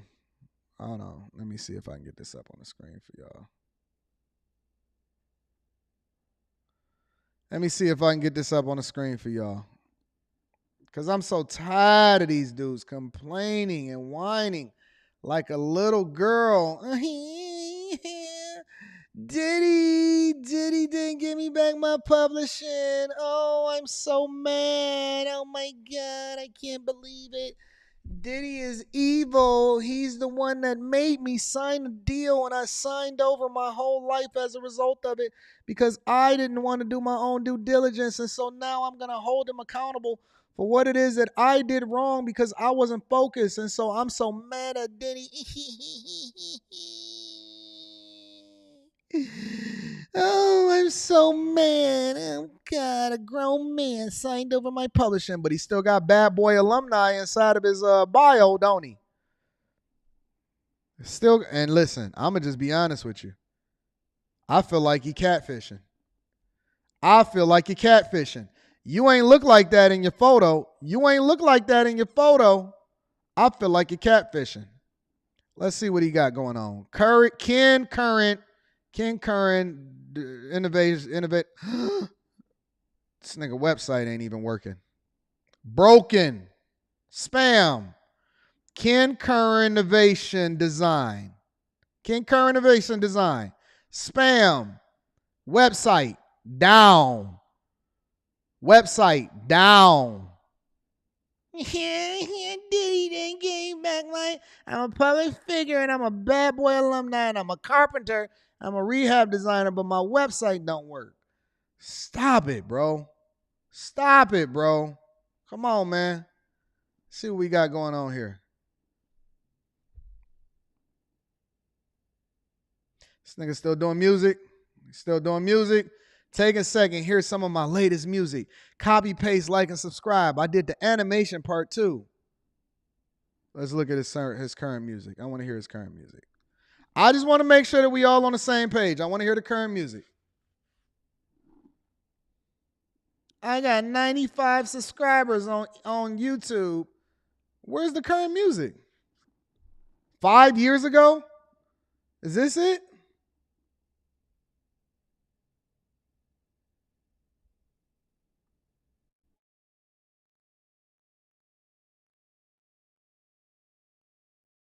All right, so we got an exclusive here. 5 years ago, Mark Curry. Exclusive. Hold on, I got to get the audio popping. Let me make sure I got the audio popping so that y'all can hear this. This is an exclusive. Anton Daniels. Let's get it, y'all.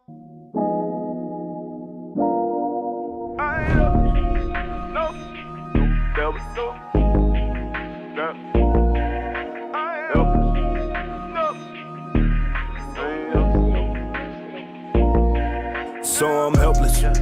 Keep the pistol by my pelvis. Living life like I'm ruthless. Sometimes I think I'm Elvis. Speaking until I'm breathless. Want all of that money. Get this shit up out my face, man. I changed my mind. My offer is now, it went from $5,000 to $5. $5,000 to $5. I am no longer offering based off of the new music.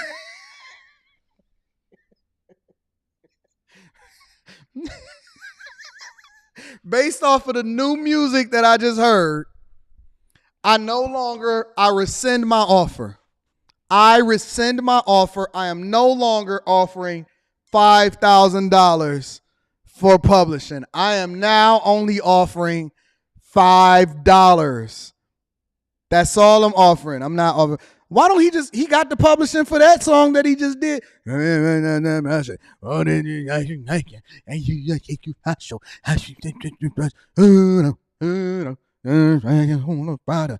out here with the bottle. like Ciabatta. I'm going to Curry. I'm shooting like Kristen Curry. I am the Mark Curry. Who get it? I'm gonna hit it. Diddy just didn't hit it. Diddy just didn't lick it. So I'm mad because I'm in your face and I didn't like my publishing because he like Mason. Diddy got that all money. He didn't like Diego, and so I'm gonna write a new song like my payroll. Because my payroll low and I'm a hater. Man, get the fuck out of here with this publishing shit. Get me mad. I'm just messing with you, Mark Curry. I'm just messing with you. Listen. I'm just playing, baby girl. I'm just playing. I like the song. I think that you good. God bless you for getting your publishing and doing your thing. I'm just messing with you, big dog. I don't take it no type of way. Don't feel as I'm just joking with you. It's just jokey jokes on the Millionaire Morning Show. I don't want no smoke. I don't want no smoke at all from Mark Curry. I love your music. God bless you. Do your thing, Mark. Marky Mark. Shout out to Marky Mark with his Mark Publishing. Marriage, Politics, and Sports says Envy has been paying for getting side box forever, including a 31-day vacay by the wife. Ash says AD Today's Show has been full of black men looking stupid.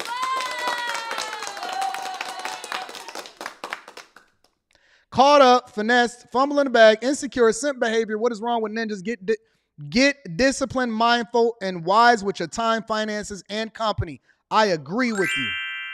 100%. What up, Khalil is in the building, says Diddy don't owe them ish. I agree. And we need to stop complaining about it and stop whining about another grown man owning your stuff because you didn't sign your contract right. Pastor Love offering in the building. Great show. Run AD his $45 million. I need $120 million after what Mel Tucker did. Bitcoin Brown says Apple keynote just started. I know I'm about to check it out right now because they're about to drop the new iPhone. I'm about to check it out and I'm going to be reviewing that tomorrow if it's anything worth reviewing. Says, I already know you're going to have the new products on pre-order. I'm going to order it as soon as it's available. I'm sure they're going to make it available today. I think I got another pre-chat. Forsaken Archive says, did you or your brothers know D12? You probably meant to say, didn't you say? As many members of D12. And so, yes, I think that members of D12, several different members of D12 knew a bunch of other people. Rest in peace to Proof. Shout out to Bazaar. My boy Swifty McVeigh. Yeah, Swifty McVeigh was dope. We used to do some sessions with him over my dog. I don't even want to say the names. Gosh. We used to do some sessions with him because he was a part of he used to come by over on Stopel over there near Puritan Ave. And so Swifty, shout out to Swifty McVeigh. We rock with you, big dog. Love what you was doing about I remember we used to kick it with some dudes that used to hang with that used to do work on the Lyricist Lounge.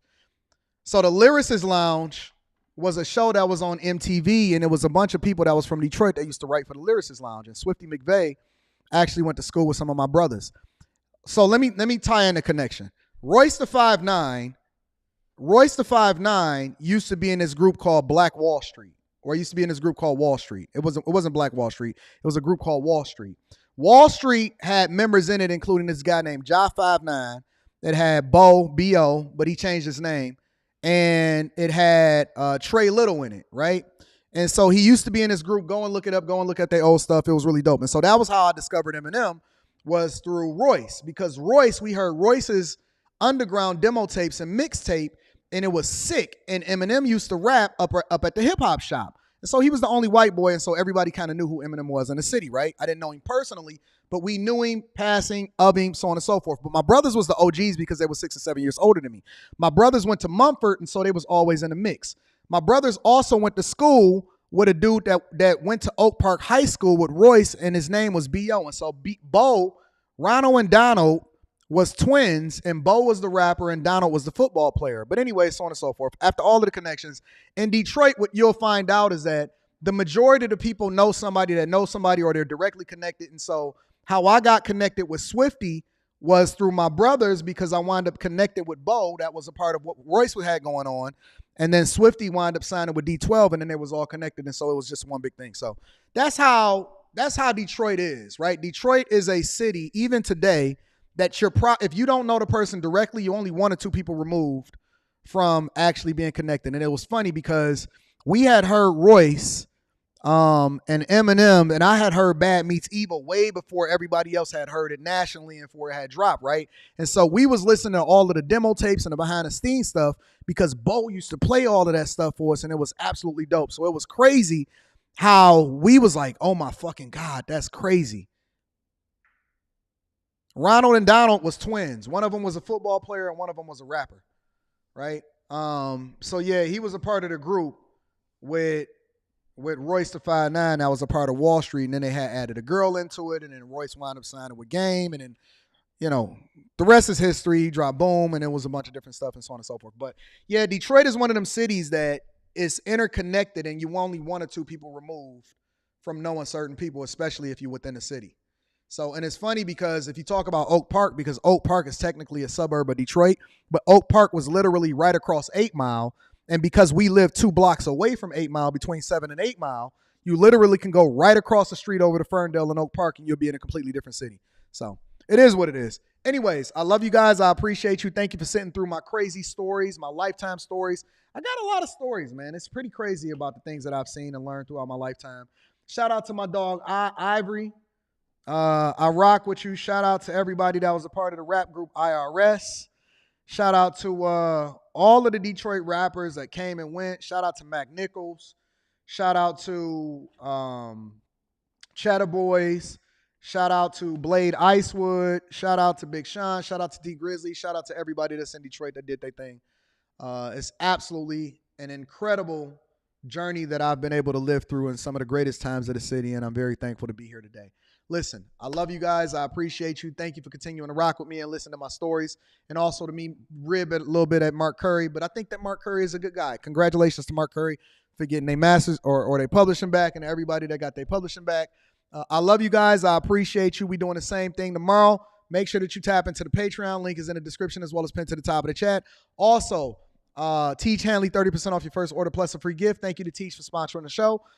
Hit a like for the algorithm on your way out the door. I love you. I appreciate you. But I need you to do me one more thing before we get up out of here. Make sure that you share this with your family and friends. We don't want to be successful and entertained by ourselves. I love you. I'm dropping the information for the DC meetup today in the Patreon. I'm going to holler at you later. Peace.